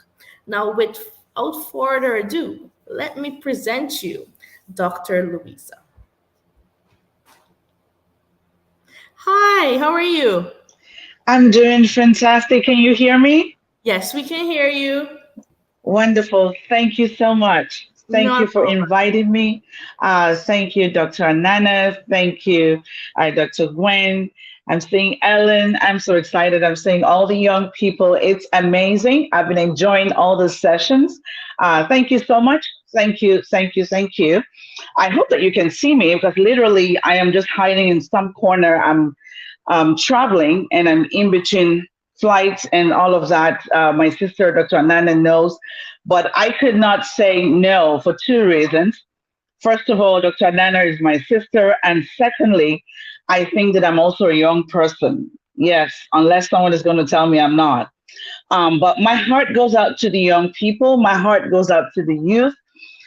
This is where foundation is built. If it's not properly done, we get things messed up. So I just want to say a big thank you to every one of us. And I just had to do that. Bless girls. I love you guys. Moms on a mission. I love you. All of your partners in Africa, Burundi, in the United States, New Jersey. I love you all. I saw Dr. Nana's son, and I'm like, listen, the fruit can't fall too far from the tree. Yes, you're doing an amazing job, sis. I'm really, really proud of you. Thank you so much for practicing what you preach. Thank you. All right. Yes. So let's do it. Okay. So for the next couple of minutes, I'm going to be here in your face. And I mean, really in your face. My message, I hope, is going to be one that you're going to take back home. I know it's going to come on strong, but there's just no other way that we're going to do it. Because when we miss it at this point, then we're lost. And I'm going to be speaking on something called, Am I Really Free?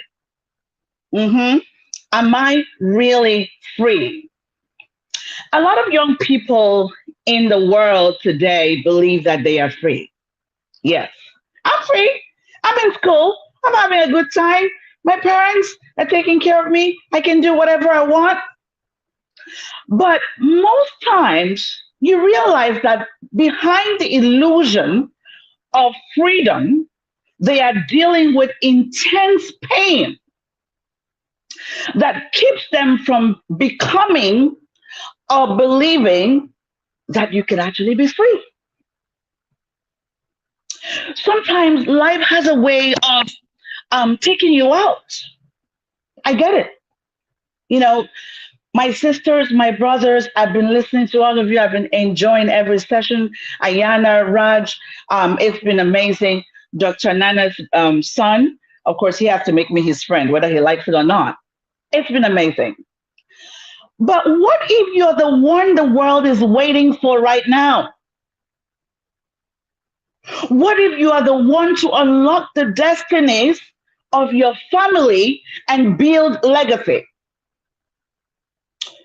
The good news is, today is the day that you will truly become free and begin to do what you were designed to be. So my question for you would be, what has been holding you down?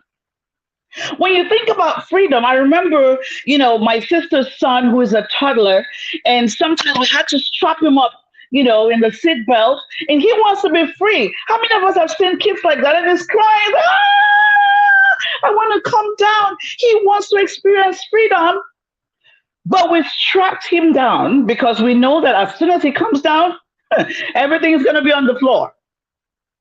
So what is strapping you down? What's that thing that's holding you back from doing what you should do? Some of the young people who are listening to me here might be covering up. We put a mask on it. You sound smart to your parents, but sometimes you have something that has made you write yourself out. And so you lay in bed crying, and sometimes some of our young people begin to drink or take all kind of things, that makes them feel good, or you're even mad at God.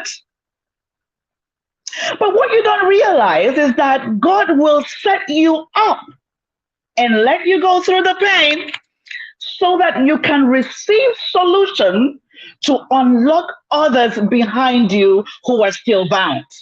Is there anybody in the house? I need you to get in the comment section and say, I can hear you. I'm not doing this alone. I need you to tell me you can hear me. We're going on a journey. And the great thing is, when Dr. Nana invited me to come on this platform, I thought she was so strategic. It was right after the resurrection weekend.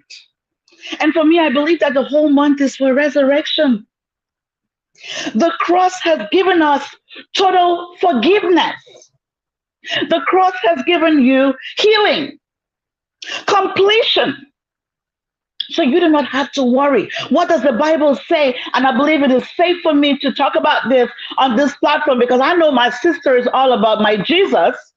The Bible says that he knew you before you were even formed in your mother's womb. So in my case, on May 23rd, 1978, when I was born, he already knew me that I will be a champion for women and girls. So what does that mean? That no matter what you're going through, sis, he knew you. There's no excuse. He knew that you will go through the pain. He knew that there will be times when you want to give up. He knew that there will be times when you feel like, listen, I just want to take my life. What's the point? I think I'm good for nothing. Oh my goodness. He knew you. He knows your name. He brought you up that same way. He set you up so that he can release you when it is time to go to the world to unlock those who are bound. You know, I just love the way that Jesus takes up messed up situations and turns it into testimony. God has blessed us with the abundance so that we can work in freedom. But sometimes things hold us back. Remember our bigger brother, Jonah. What did Jonah do? God says you have to go and deliver the word to the people of Nineveh. He said, I don't want to go. How many things have you been running away from? And you're sitting and having an illusion of freedom. You are actually not free if the systems around you are still dysfunctional. You had me right.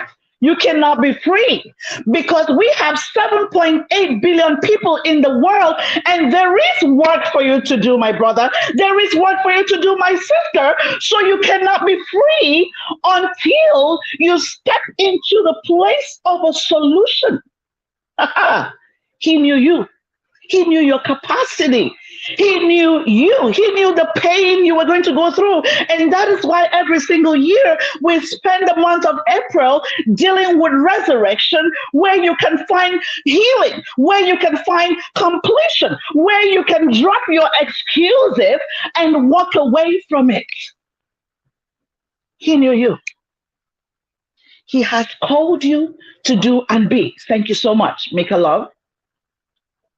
So you might be asking, so wait, how can I experience freedom?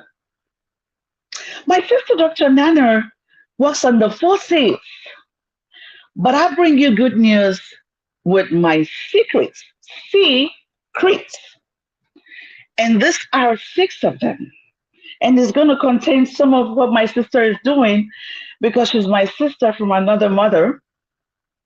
And the first thing that you need to experience freedom is what? Civility. Oh my goodness.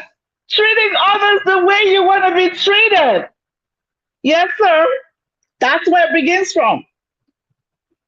Anytime you think you're confused, ask yourself, if I was the one on the other side of the table, how would I feel? And I'm going to show you how.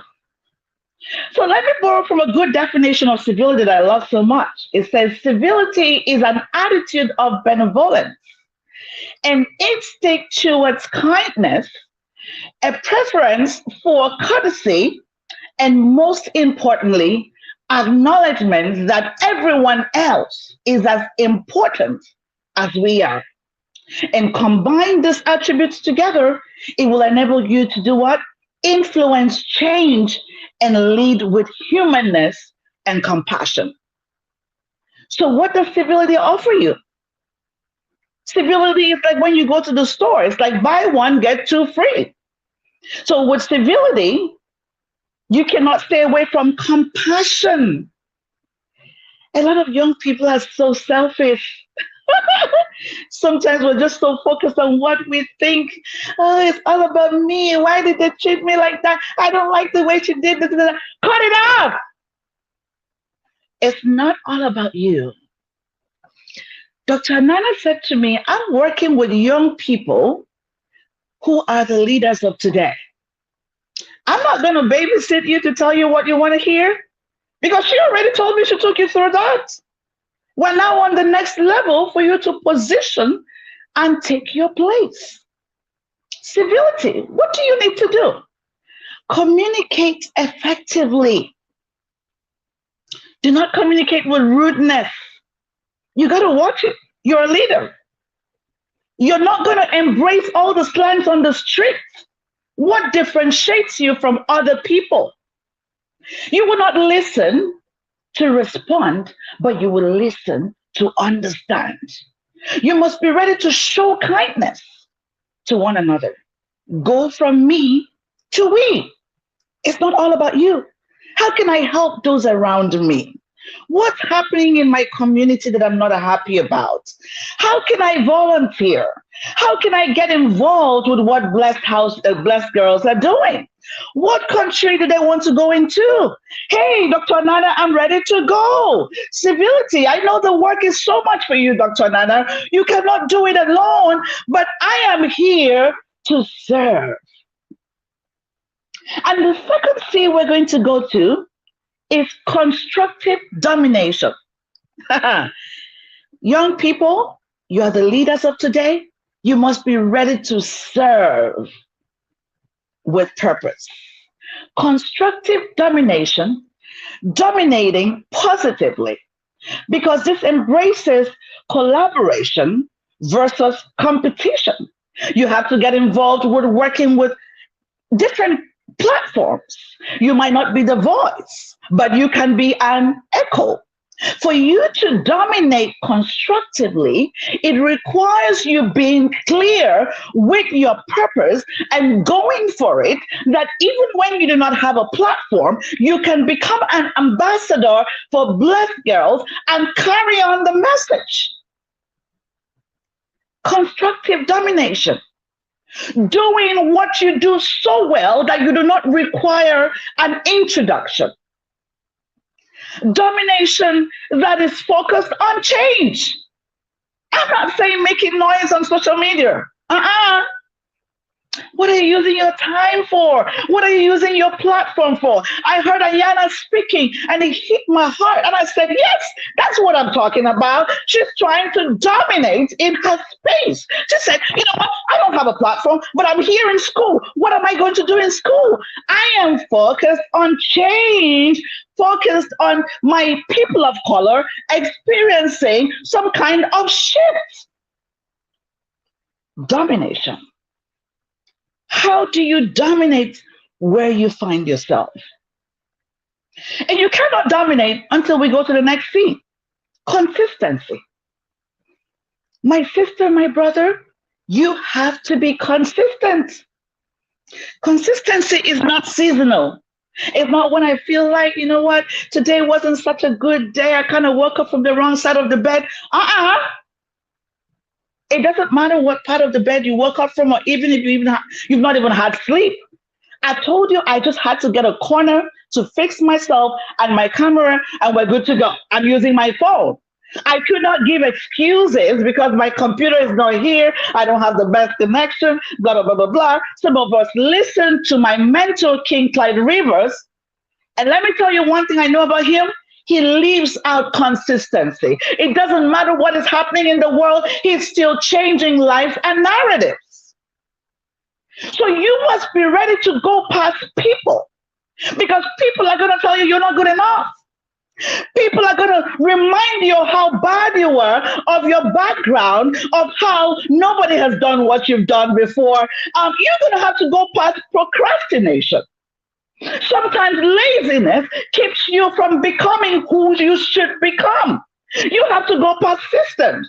Oh my goodness, this system doesn't work. If things could change, cut it off, sis. Cut it off, brother. You have to go past the status quo. Cut it off. You are the leader of today.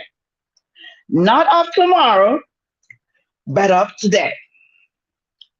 Everything that I mentioned there has enough power to stop you. Enough to stop you, but you must activate your inner power and put them under control.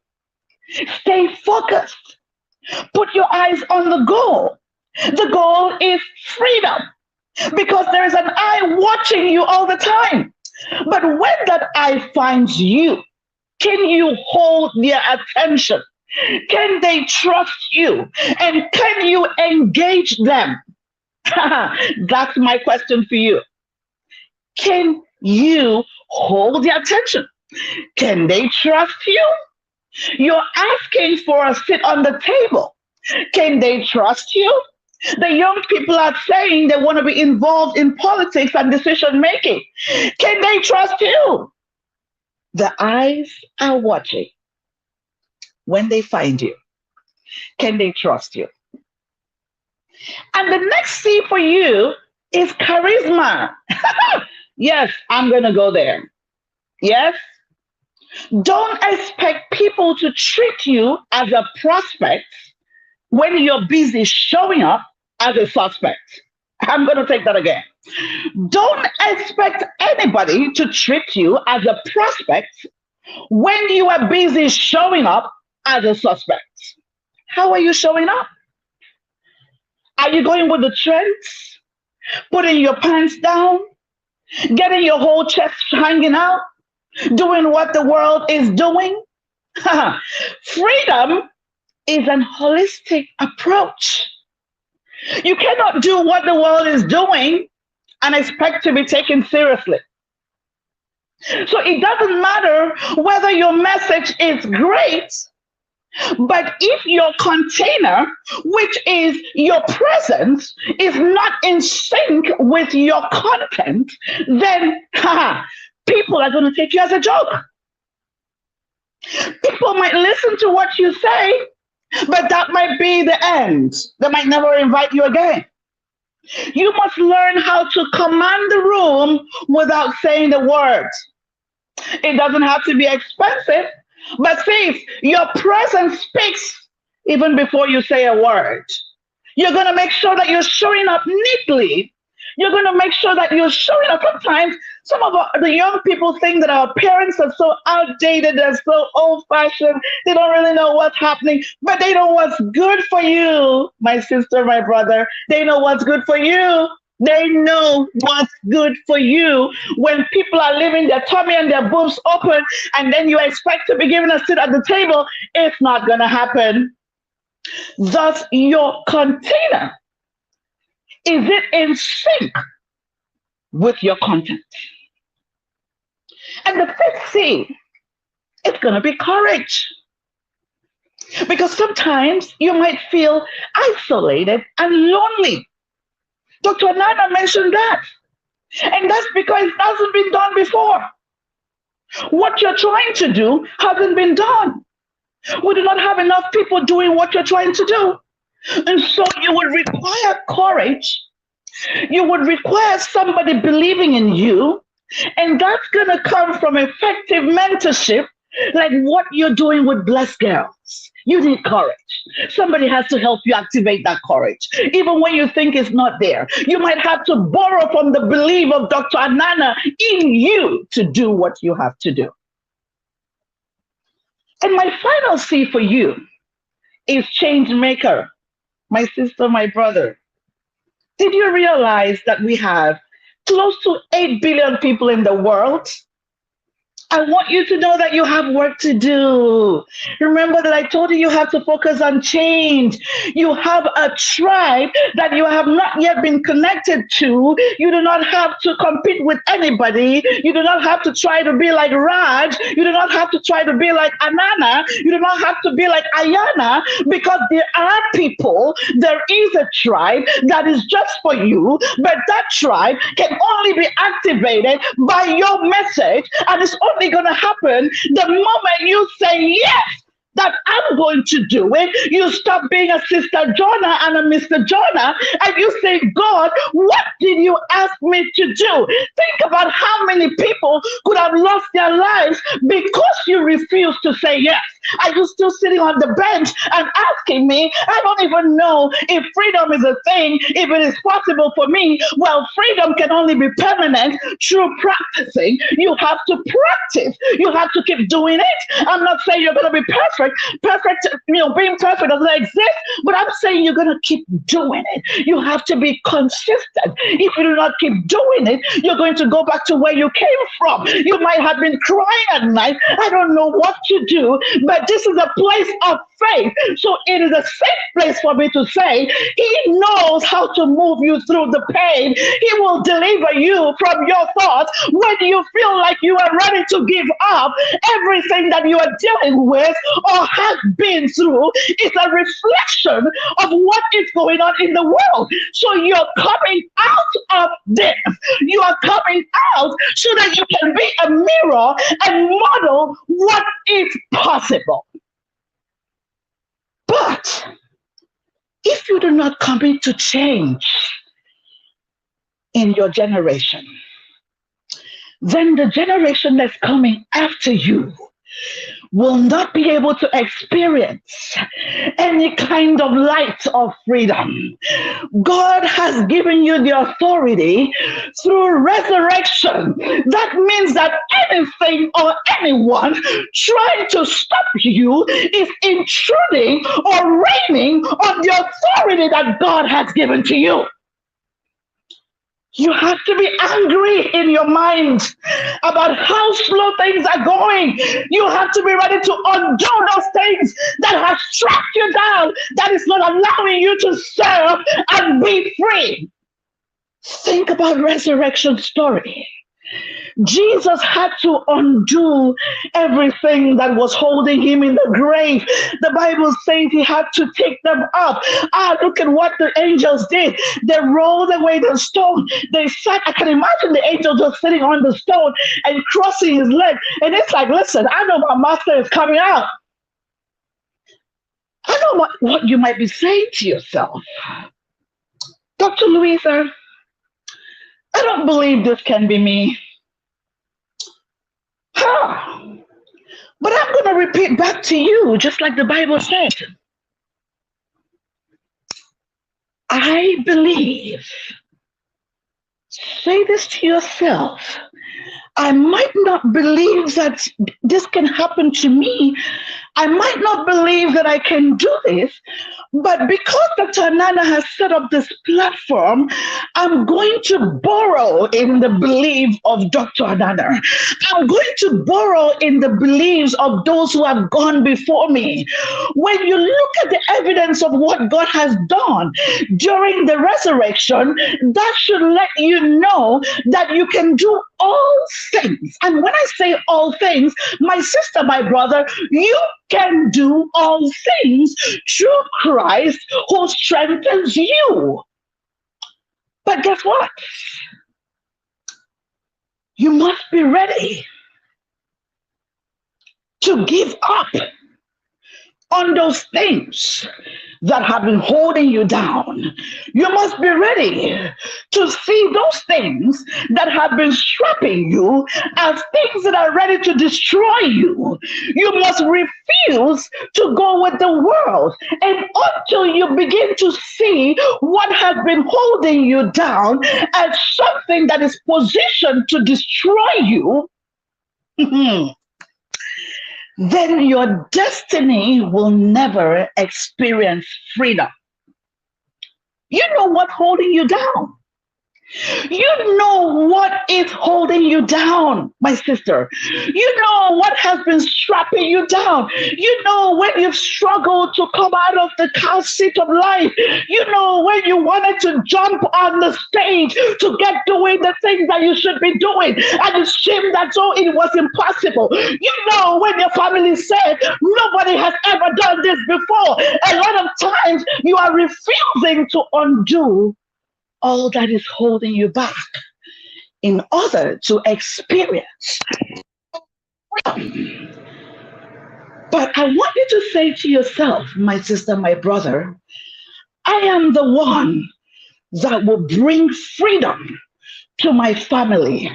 I am the one that will bring freedom to my destiny. I am the one that will say yes, beginning from today, to step up to become who God has called me to be. Thank you so much, Dr. Nana. Wow. Wow. Oh my God. Thank you so, so, so much for your time, your wisdom, and your courage. I sat here and I was so entranced with what you had to say. I felt like you were talking to me personally. Oh my God. That was so amazing. Can you teach me how to do what you do? Because I need some of that. I really need some of that. That was amazing. Thank you Thank you. so, so, so Thank much. you. And I hope you have a blessed day. Thank you so much. You're welcome. Thank you. Thank you. Thank you, everyone. Bye for now. Thank you. God bless you. Okay, guys. Now I have the privilege of introducing you to Simone Ellen Grace Banks, who is from Edison, New Jersey. Simone is 14 years old. 14. She's 14 years old. And she's currently a freshman at Edison High School, where she's a member. Oh, sorry, 16. She's 16 years old. She's currently a freshman at Edison High School, where she's a member of the AIVD Enhancement Advancement College Program. To date in her educational career, she has received the Humanitarian Award for Generosity and Kindness. Simone is a proud member and mentee with Blessed Girls. She is a seasoned member of the Perth Embroy New Jersey Orators. As an orator, Simone has spoken at rallies such as the Black Lives Matter protests given by the Rays of Hope Foundation in Jackson, and has expressed her views abroad at the Live Your Best Life London Global Youth Initiative training at the University of Westchester in London. In addition to being an orator, Simone is also a member of the New Generation Teen Choir and the dance ministry at the Cathedral International in Perth Amboy. When Simone is not in virtual school, she enjoys cooking, gaming, singing, and sketching and writing. Simone hopes to become an accomplished cartoonist when she gets older. So without further ado, I hand you over to Simone. Hello. Hi. Thank you for having me. So, as she said, my name is Simone Banks. As of now, I am 16 years old. As she said, I go to Edison High School, and I am very grateful to speak today. I wanted to talk a little bit about my chapter. I know I can't really top the woman who was speaking before me. I was listening the entire time. It was phenomenal.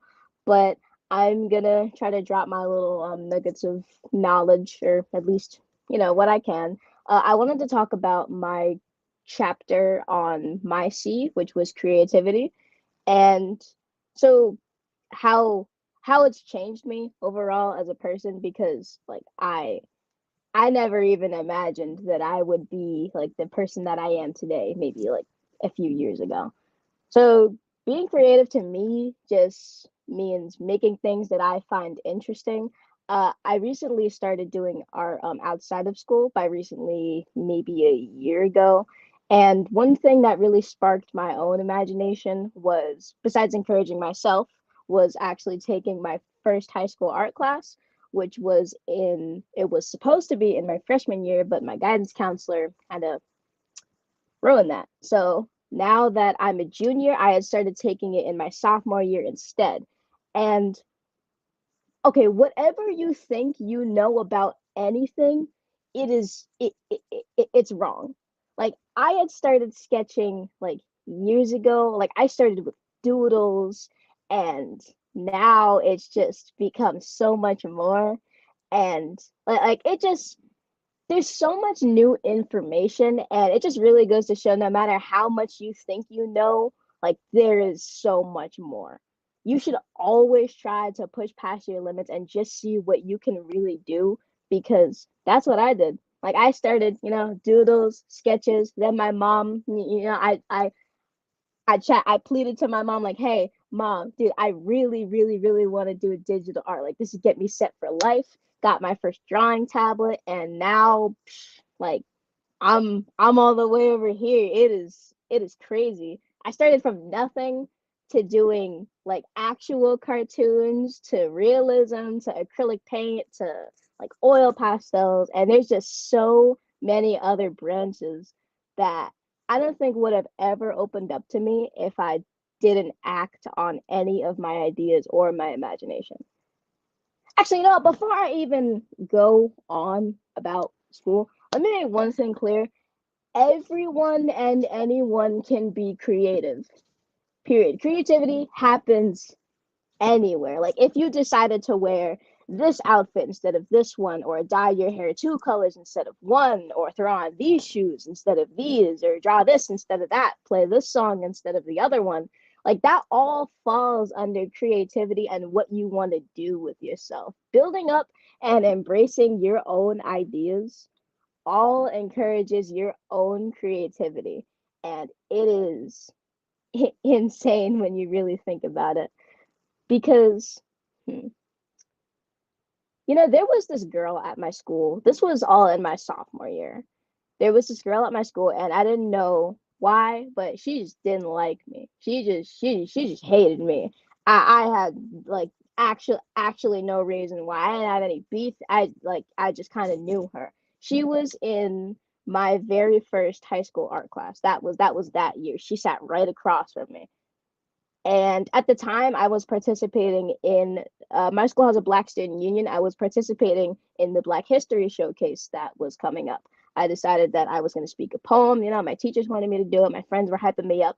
And then right after the show, a group of girls came up and they were saying like, oh, she was hoping that you would fail. She was hoping, praying on your downfall, hoping that I would choke, I would fumble, blah, blah, blah, blah, blah. But I didn't.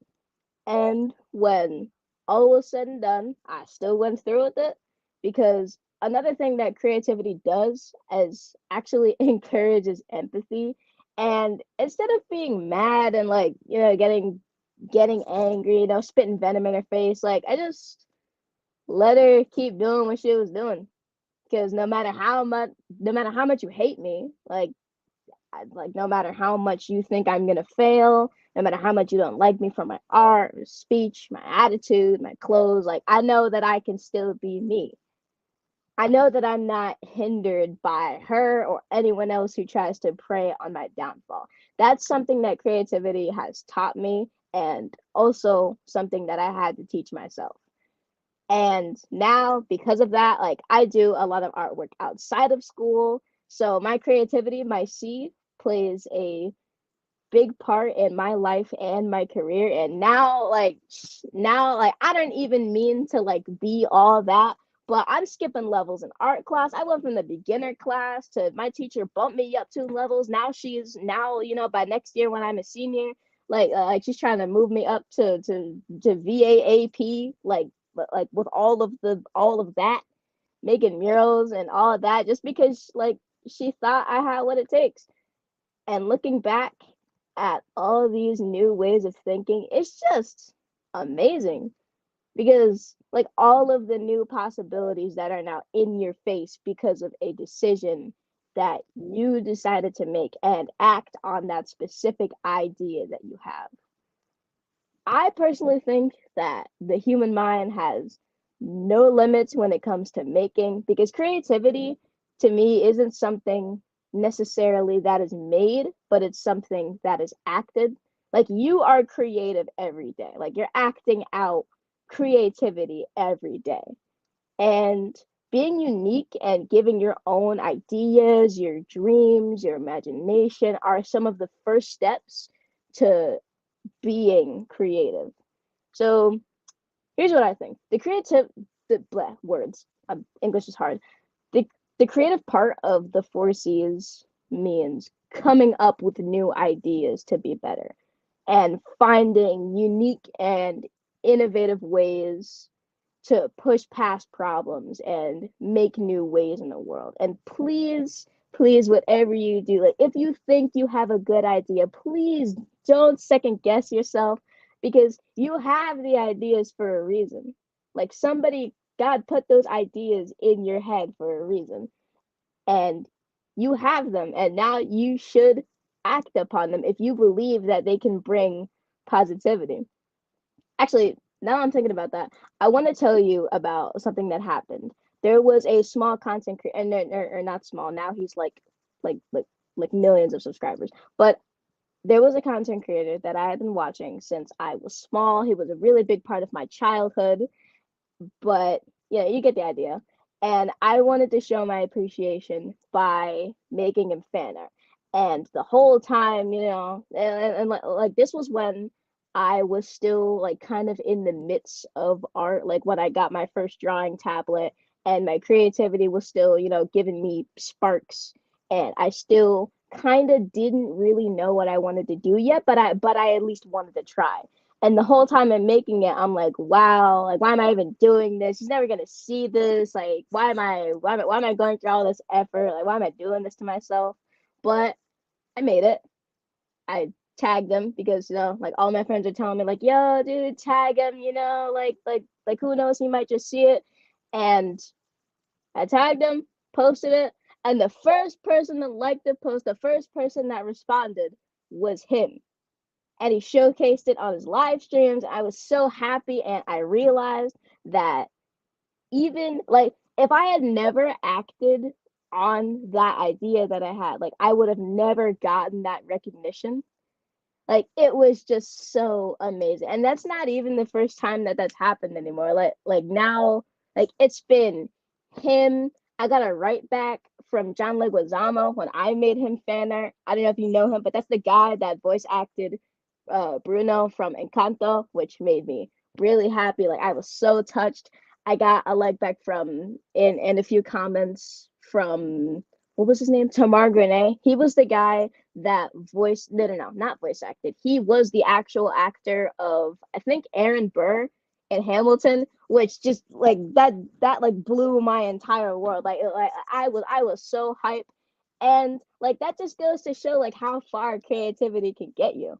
Like all those new ideas that come into your head, like just act on them. Like never be afraid to do anything, because you never know like what might happen and where you might find yourself in the future. Miss Anana, thank you for so much for giving me a voice to project myself and letting me encourage creativity onto others.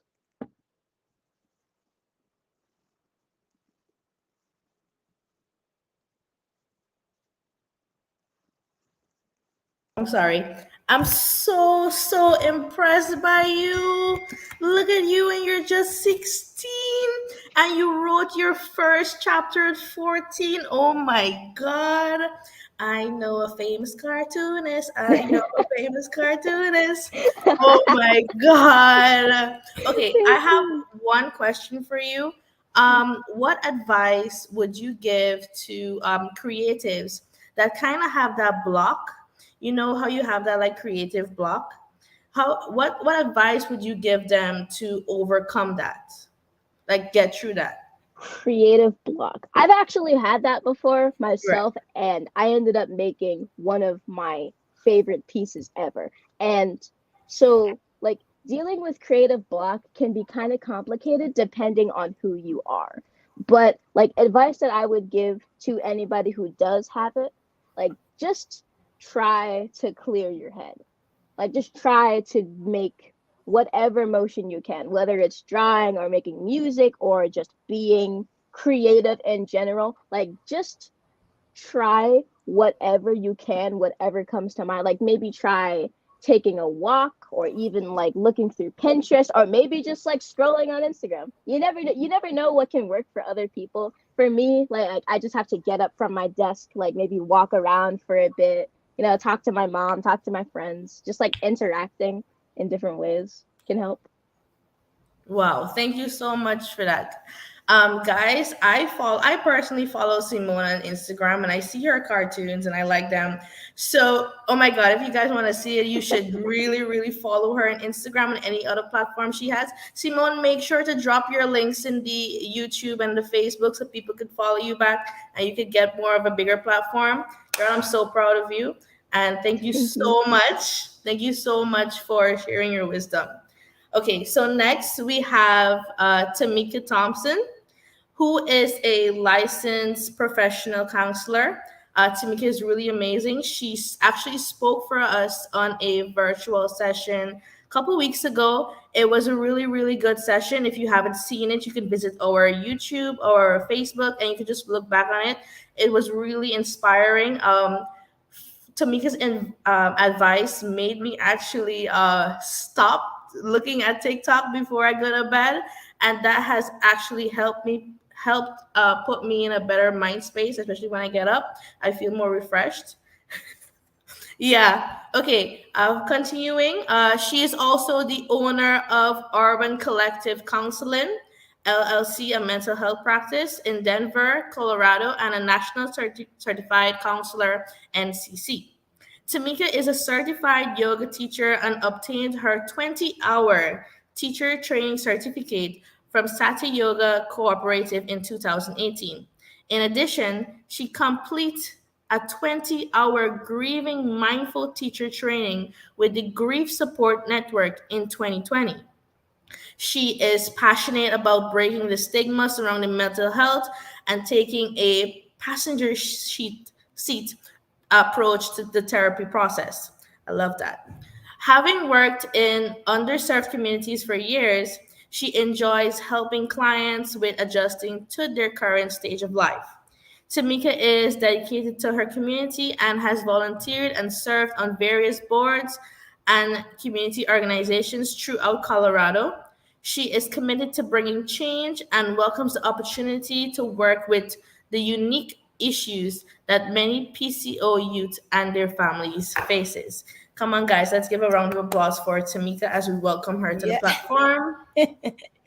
Thank you, Brittany. Thank you so much for that introduction. I'm like, y'all reading my whole bio over there. Like, just the best for you, girl. Let me give you the platform to do what you got to do. Oh, yes. Thank you. Well, thank you all. It is an honor to be here. I am trying to subside some of my nervousness with speaking, but I had woke up this morning to find out that my car is missing. I parked outside.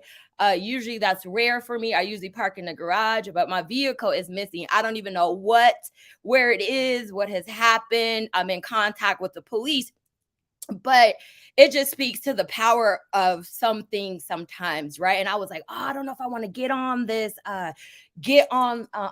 live today. And I heard the Holy Spirit say, when you know God and you know what he's done, you won't be moved by the opposition. You won't be moved by what is going on in your life. And he said, how are you showing up today? How are you showing up today? And are you serving with purpose? And when he spoke that to my spirit, I had no choice or no negotiation to be on this line today. So I am honored to be here. Again, my name is Tamika Thomas. I am a licensed professional therapist that primarily work with adolescents and youth. And I'm also one of the co-authors in the second edition of the 4C's, and I wrote about civility.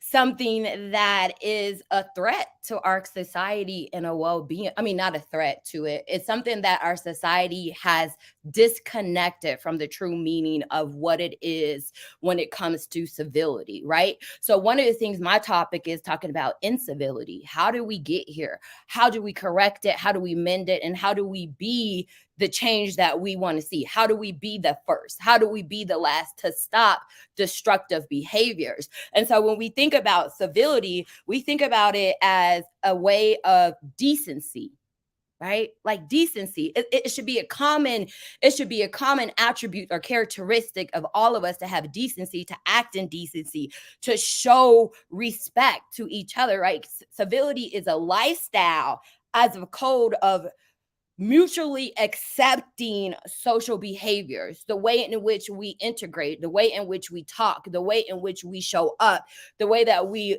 love on each other, the way that we interact outside of church, in schools, in our household, right? It's the common goal for all of us who say that we are believers, but also citizens of this world.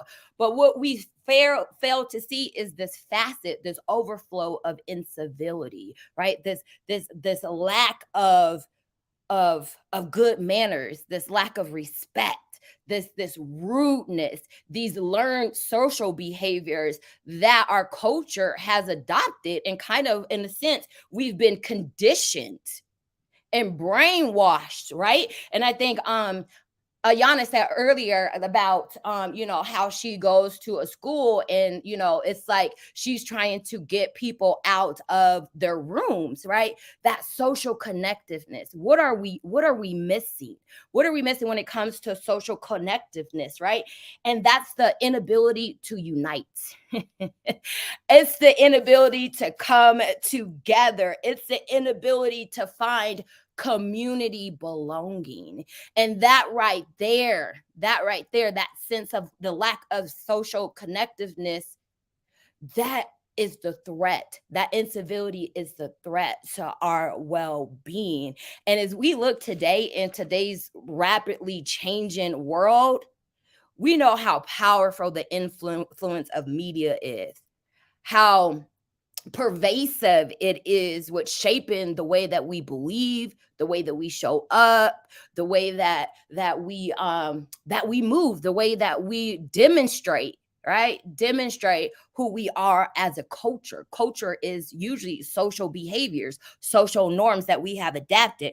We know that technology has made people weak. I'm just going to say it. Technology has made people weak. And in a sense where I speak of weakness, I'm talking about we hide behind a screen, right? We threaten through words. And we know some people use social media as a platform to incriminate themselves, especially young adult. We post on social media what we feeling. And let me tell you, sometimes I'm guilty of posting some pettiness as well. As Sarah Jakes would say, some Eve behavior. I'm not perfect. And sometimes I will put some petty stuff on my Facebook, right? But that is that weak of that inability of having a moral character, which we're lacking, right? And we can easily threaten and we can easily speak to the damnation of character. Right now, we're living in a world where it's what? Cancel culture. We canceling you if you say something. We canceling you if you step up. We're canceling you to have a voice, right? That type of destruction is so heavily bedded right now, not only in our youth culture, but also in our and adults who are supposed to model what it's like to be, our adults who are supposed to model civility, right? Civility is that behavior of being polite, maintaining social harmony, demonstrating respect for each other's and individuals. Civility is a lifestyle. Okay, it's a lifestyle. Civility requires activity with a firmness, right? With intentions, with action. When we intentionally thrive to be better and to impact each other, then we have a healthy culture. We have a healthy, thriving world. Civility is supposed to be that bridge that we lift each other up, right? When is the last time you have lifted someone? When is the last time you have spoken to someone? When is the last time you have spoken into their life, spoken power, spoken victory over them, right? We're so easily will look at their situation, and then what do? We go to judging. We go to judging what a person is going through. And that right there makes the division. That right there creates the division. And what happens is we've allowed this incivility to breed behavior that disrupts social harmony or disregard the humanity of a person. I mean, and so we have to be a culture where we start to reduce uncivil behaviors, right? Where we start to develop moral character.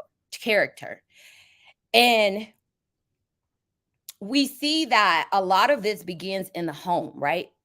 That community starts at birth. That community starts at home. That community starts in our churches. That community starts in our schools, right? That starts us in an area of moving towards completeness. It moving towards a place where we can have differences. Like the young lady just said, there was a girl who spoke ill will over her life, over her talents, but she had to find out who she was, right? She had to combat who she was to do what God has called her to do. Just like David in the Bible, David didn't know who he was. So sometimes he made those decisions that was questionable, but God still ordered his steps. And Noah didn't stop building because people didn't believe in him, okay? But when that rain came, them people who was hating was wishing they was in that boat that Noah built, okay? So sometimes that cancel culture can paralyze us from moving in our purpose. But we have to know that not only do trials and tribulations make us strong, but as believers, there is never going to be a time where we won't be attacked. I mean, just because we believe in God doesn't mean that we won't be attacked. And okay, so I kind of living off of what I was talking about, but this is important because the Holy Spirit is like, I need you to say this right now because this is not my words. And so we have to know the power that is in our voices. We have to know the power that is in unity. We have to know the power in community. And we have to know that the power that in us is greater than any power that could come against us. So when we unite, we make movements. When we band together, we shift up. We are shifters. We change up the culture. But we have to know that that power resides in us and how to appropriately use the power that God has put into us so that we can rebuild these avenues and these roads and these routes of civility so that we can have a healed culture instead of a cancel culture. And how do we do that? How do we do that? Again, we start in our homes. We start in our schools. Schools are multi-purpose institutions, okay? Our households are multi-purpose institutions. Our churches are multi-purpose institutions. They have to start to create the goals of unity. We have to start to create resolving differences, resolving conflicts. We have to start aligning our schools with school safety, which means how do we work out respect for each other? How do we develop moral character? How do we sustain moral character? How do we start to carry out equal values of each and our differences? We see today, like Dr. Nana said at the beginning, there are 47 school shootings that has happened. We are only in the month of March. We are missing something. And it is evidence in the way that these behaviors are being demonstrated in culture. But we have to start with, where do we look at maybe where there's some deficits in us? Maybe what is inside of us sometimes where we are showing or demonstrating uncivil behaviors. It's one thing as BIPOC people, is sometimes we don't speak to each other. We walk down the street, we look at you. I mean, it does not hurt us to say hello. It does not hurt us to acknowledge one another. And that is something that our society is missing, that moral character, that moral development. How do we start to view each other as our brothers and sisters and not our enemy? Now, that's not saying that we're going to like everybody that we come in contact. That's just unrealistic.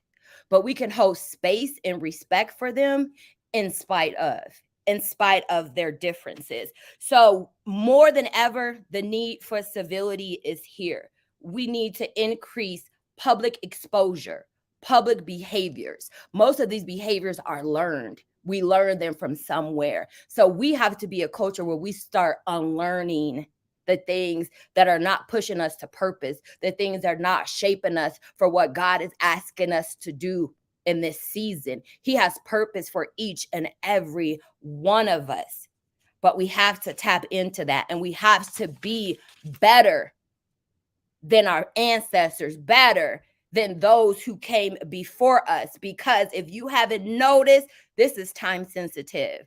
The time is actually now. Holding each other accountable. When you see that child cussing out a teacher, when you see that child posting negativity, incriminating themselves on Facebook, call them out. Call them out. Be a mother, be a father, be a brother, be a sister, be an evangelist, be whatever you need to be in that moment. Because yes, we can be better and we can do better, but you have to know where you want to step in at. The fact is that you just have to step in, and we have to step in, because the decline in civility is a major threat to our well-being. So with that being said, that's all I have to share. I thank you all for listening. God bless each and every one of you who was on the line today. I appreciate the support. And now I will turn it over to Brittany or Dr. Anana. I'm here. Sis. Oh my goodness, this was so good. I was just reading some of the comments. I was trying to take my notes. You're talking about unity, resolving our differences and the conflicts. And that's a learned skill that's certainly missing, right? How do conflict resolution? How do we talk through these things? How do we even just identify them? And I'm grateful. I thank you, speaking even to parents, to us as adults, that we got to call it out. We have to show that's incivility. Like your inability to not say hello to me. Did I sleep with you? Remember our old school? Did I sleep with you last night? Excuse me, right? It starts in the home. I mean, So you talked about so many things that are so important and major takeaways from us, the action steps going forward as we are in this summit. So I thank you. I thank you for your commitment, your dedication. I understand that we just pray that solution and resolution, that your car will be found. And so I'm waiting on a testimony as far as your car. And I know you move forward today by faith with God's grace as you go forward over there in Colorado. But thank you, sis, for always, again, for your yes and being here at this summit and being a part of this culture as we create that sustainable change and moving forward. So I bless you and I thank you for your expertise. So I know you'll see, but the thing is, the time is now. Yeah. And I hope that was the one thing, the sense of urgency now for us to create this change in this environment where we are loving one another and creating civility that is necessary. So I bless you and I thank you again for your time and attention today. Bless you, sis. Oh my goodness. Oh my goodness. Yes, that was fire, Tammy. Thank you so much, Takia Maria. Thank you for being here. Thank you all for joining us. We are at the tail end of the event. Thank you for staying here. Let me know you're here. We've learned some C's. We've grown together today at this summit, and we are just at our last C, which deals with climate change. We talk about this as far as the 4C's and creating this platform is to create awareness. Creating awareness around climate change. And I know for myself, I'm here in New Jersey. We got brush fires happening right now. We have whales and dolphins coming up and just dying at our shores. There's so much. Our ambassador in Burundi right now is dealing with a crisis in flooding in Burundi. So I'm sure you can raise your hand anywhere around the world in the globe, and you know that climate change is affecting each and every one of us. And so I'm grateful that I have some passionate young people who understand climate change, the science behind it, and they are always willing to come and share their knowledge, their expertise, and offer us solutions. So today I have an amazing young lady who actually is a contributing author in the second edition. We deal with climate change in every book of the 4C's. And so as we talk about sustainable change, Nadia Ali is here from Guyana, and she is going to come to the table and talk to us about climate change. She contributed a chapter. I hope she's there. Make sure she's getting her mic check. 1 2 1 2, that she is ready to share. She says the dead end is wreck or be wrecked. Y'all ready for this? The dead end is to wreck or be wrecked. So either we're going to step up and talk about this climate change, deal with the issue. I feel like the house is on fire, the roof is on fire, and nobody knows. The alarms aren't going off. We walking around unaware of what's happening. But listen, it's happening. And we have to learn, right? And become aware and how I contribute, right, to climate change, how the things that I do on a daily basis, right, contributes to that. Just running your water while you're brushing your teeth, I'll just show you, my face gets big, using reusable. See, it's getting raggedy, some stains on it, but this bag still works, right? So reusable, right? Being sustainable in the activities that I do daily will have an impact on the world. And so we are closer than we ever could have imagined. So I am grateful that I have this amazing young lady that's going to come up. I'm hopefully she's there. I'm trying to stall. I think she said give her one moment. But how y'all doing? Are y'all enjoying this summit so far? Are you enjoying your time with us today? We are wrapping it up. I want to read some parts of her excerpt of her book, of her chapter. She says, ever wondered what is hindering you from living a luxurious life, or why you always feel as if there's always something that is either missing or needs mending? Yeah, the bags work. That's right. That's right. Finances, lack of planning, strategies, ignorance, maybe Mother Nature, and your reluctance to learn, right? Who knows? If you are experiencing or expecting to hear something along the lines of it is because you don't have the resources to become rich, or you are scared of investing and giving up in your all, then she's going to disappoint you today, because she knows that the answer is engraved in your thoughts, right? And just the way that you perceive things. So I am so grateful. She is actually a medical student out of Guyana.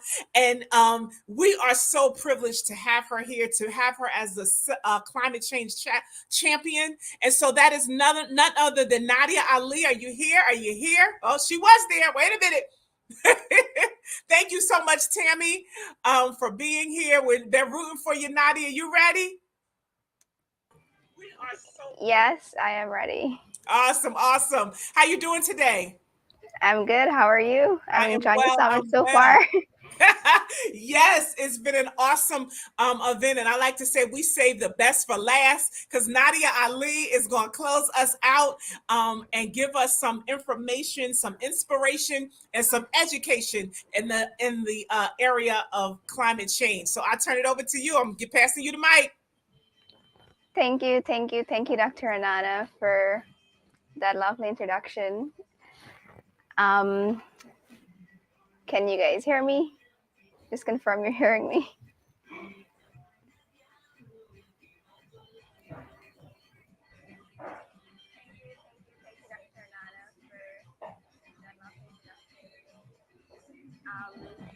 Okay, so I'll give it a start.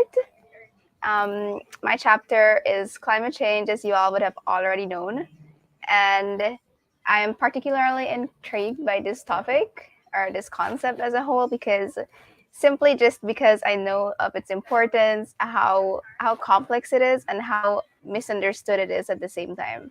Like when we hear the term climate change, we always think it's something just to do with plants and animals, and just something that we should leave up to higher authorities.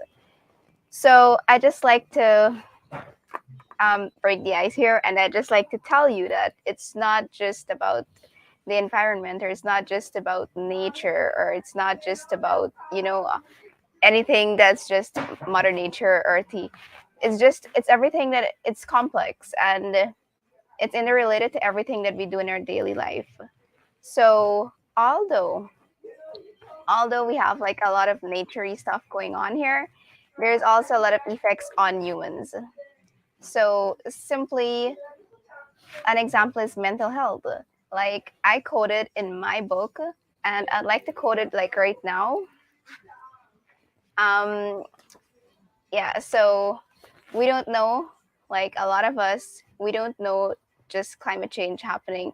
we just think it's just there and it's just, being stalled up and it's just happening, and we're just not, we don't think about the importance or the effects of it. So I'd like to shed some light on this with respect to mental health. It's affecting us in ways that we are not yet understanding. And I quoted in my chapter that almost 40% of young people say that they're hesitant to have children. And they went on to say that if nature feels this unmoored today, some ask, why bring children into an even greener future? And that was published in the New York Times in the United States.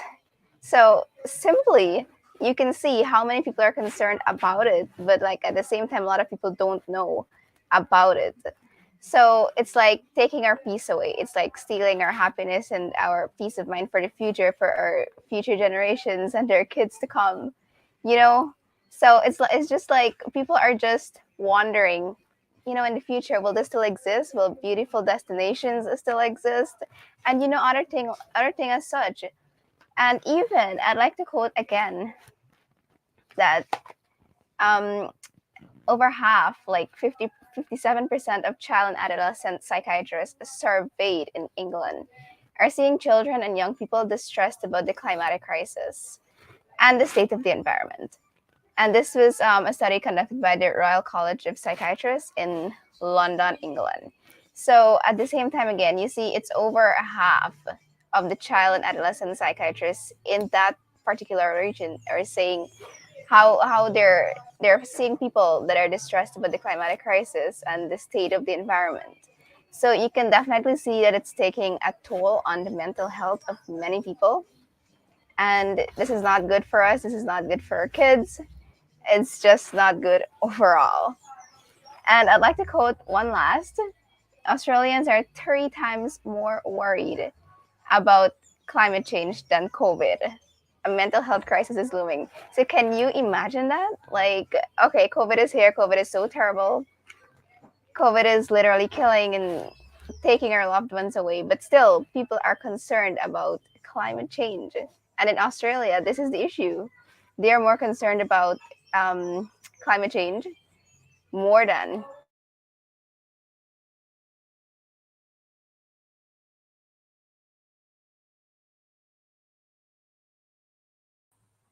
Okay, we're gonna wait for her signal to come back in. This was interesting. I don't know. You really don't think about how climate change affects your mental health and your level of anxiety and what you worry about. And so that she really just struck a nerve for me, even in considering that, and that people are even hesitant to have children because of the state of our environment in the future. So this is really interesting. Yeah, yeah, Ayana, right? I mean, so I'm grateful that she is even shifting that conversation, that it's not just about nature and science. Of course it is, but more importantly, how the things that are happening are affecting our mental well-being, right? And so I see Landra is there in the comments as well. So hopefully she'll be able to join us. Technology does what it does across the globe. But I'm just grateful that she was even able to start that, and as the season comes out, we'll be celebrating Earth Day. We'll be having our climate change champions come back and delve into that more. But how climate change affects the mental health of young people today is something that I'm just excited to learn more from you, Nadia. You're back. I'm sorry about that just now. I got a really power cut. Okay, so as I was saying, climate change is affecting us in ways that are terrible and in ways that are not healthy for us, or our future generations either. And we know that we have a duty to future generations. We know that they'll be needing, we don't know exactly what they'll look like, but we do know that they'll be needing clean air, clean water, and access to resources. But with climate change being the issue today, it doesn't look like they're having a promising future. So the question is that what you're willing to do for your future kids and grandkids? That's my question. So simply is that climate change is a big issue today. It's very alarming because the climate system is constantly being disturbed by human interferences. And it's generally prompted to react upon such human interferences.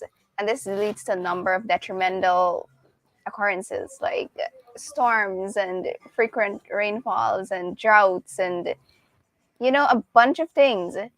So it's like we're happily degrading our environment today because of what? Selfishness? Is it ignorance? Is it greed? What exactly? Or it's a combination of all three and more. So that's the issue of today. And I want to talk to you about how we can minimize these effects. A lot of people are always doing things and acting without considerations. But I did highlight mental health is a major issue. And this is why now I aim to tell you guys on how you can, as much as possible, to the best of your ability, decrease your carbon footprint or simply aim to reduce climate change in general. So I think a big issue here is education. And I think that while it's very hard for everyone to get an education on this topic, there are still things that we can do to spread our voice, share the knowledge, and spread the wisdom and spread the word. That's very important. So always remember, guys, wherever you are, you can do stuff. You can make a difference by practicing. And people are going to see and learn from that. Another thing that I want to talk to you guys about is consumerism. So how many of us are guilty of buying from Shein and Zara and, all of these fancy companies? I guess we'd all say me, right? So that's the issue here. Yes, that's the issue here. Consumerism plays a big role. A lot of these companies use stuff from, that, yes, Landra, Zara. Landra is a big Zara fan. All right. So what I was saying is that simply all of these companies they play a big role in manufacturing stuff, and they're like one of the largest industries ever to emit like a large number of greenhouse gas emissions, carbon dioxide, and all of these methane and fancy stuff.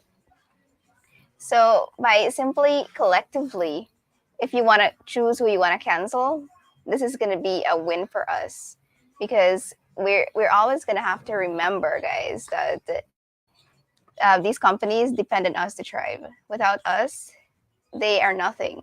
So if we force them to align their values with ours, a change can definitely be made, because they would eventually, if we don't support them, they'd eventually cripple. And, we're not saying that we want them to cripple, but for the sake of our environment, that's what is the best to do.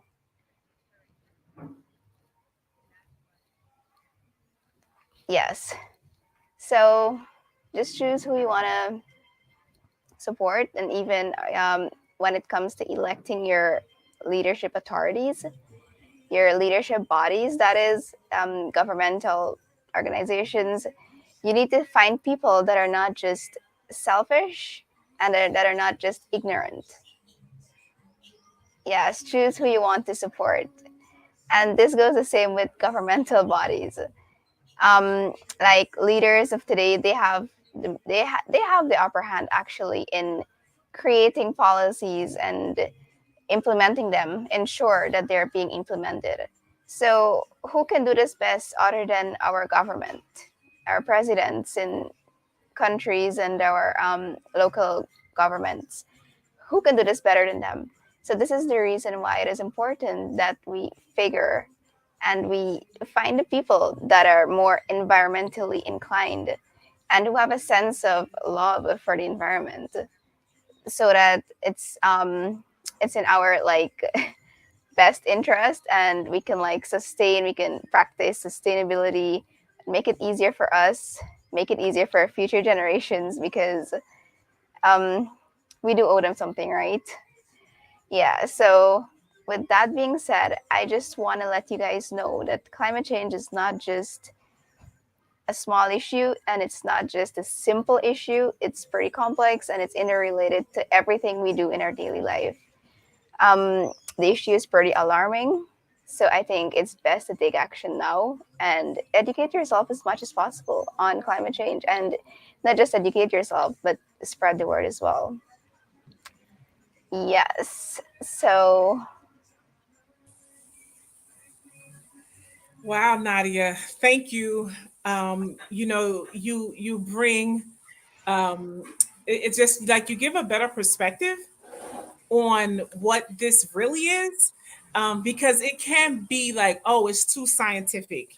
You know what I mean? Like I don't really know what you talk about the greenhouse gases and yeah, like every time we hear of climate change, we're always thinking it's something to do with the environment, or always something to do with, like, forests burning, or degradation of, environment. But like I just wanted to like give this insight that it's also mentally related. Like, it's affecting many people's mental health. And that is something we should take into consideration. absolutely. We absolutely are going to take into consideration, and I thank you for raising that awareness and enlightening us in this space today, because I really didn't. And this is a different perspective for me today, and I pray that our audience as well receive that, because we talk a lot, and so it's always environment. You got me using my bags. I make sure I turn off the water when I brush my teeth. These are little things. I get it. The last time you spoke, you really got me thinking about the manufacturers and the various companies that we shop from. I started thrifting more, right? I think twice before I go buy those new pair of shoes. I do. My husband might say differently, but I think twice.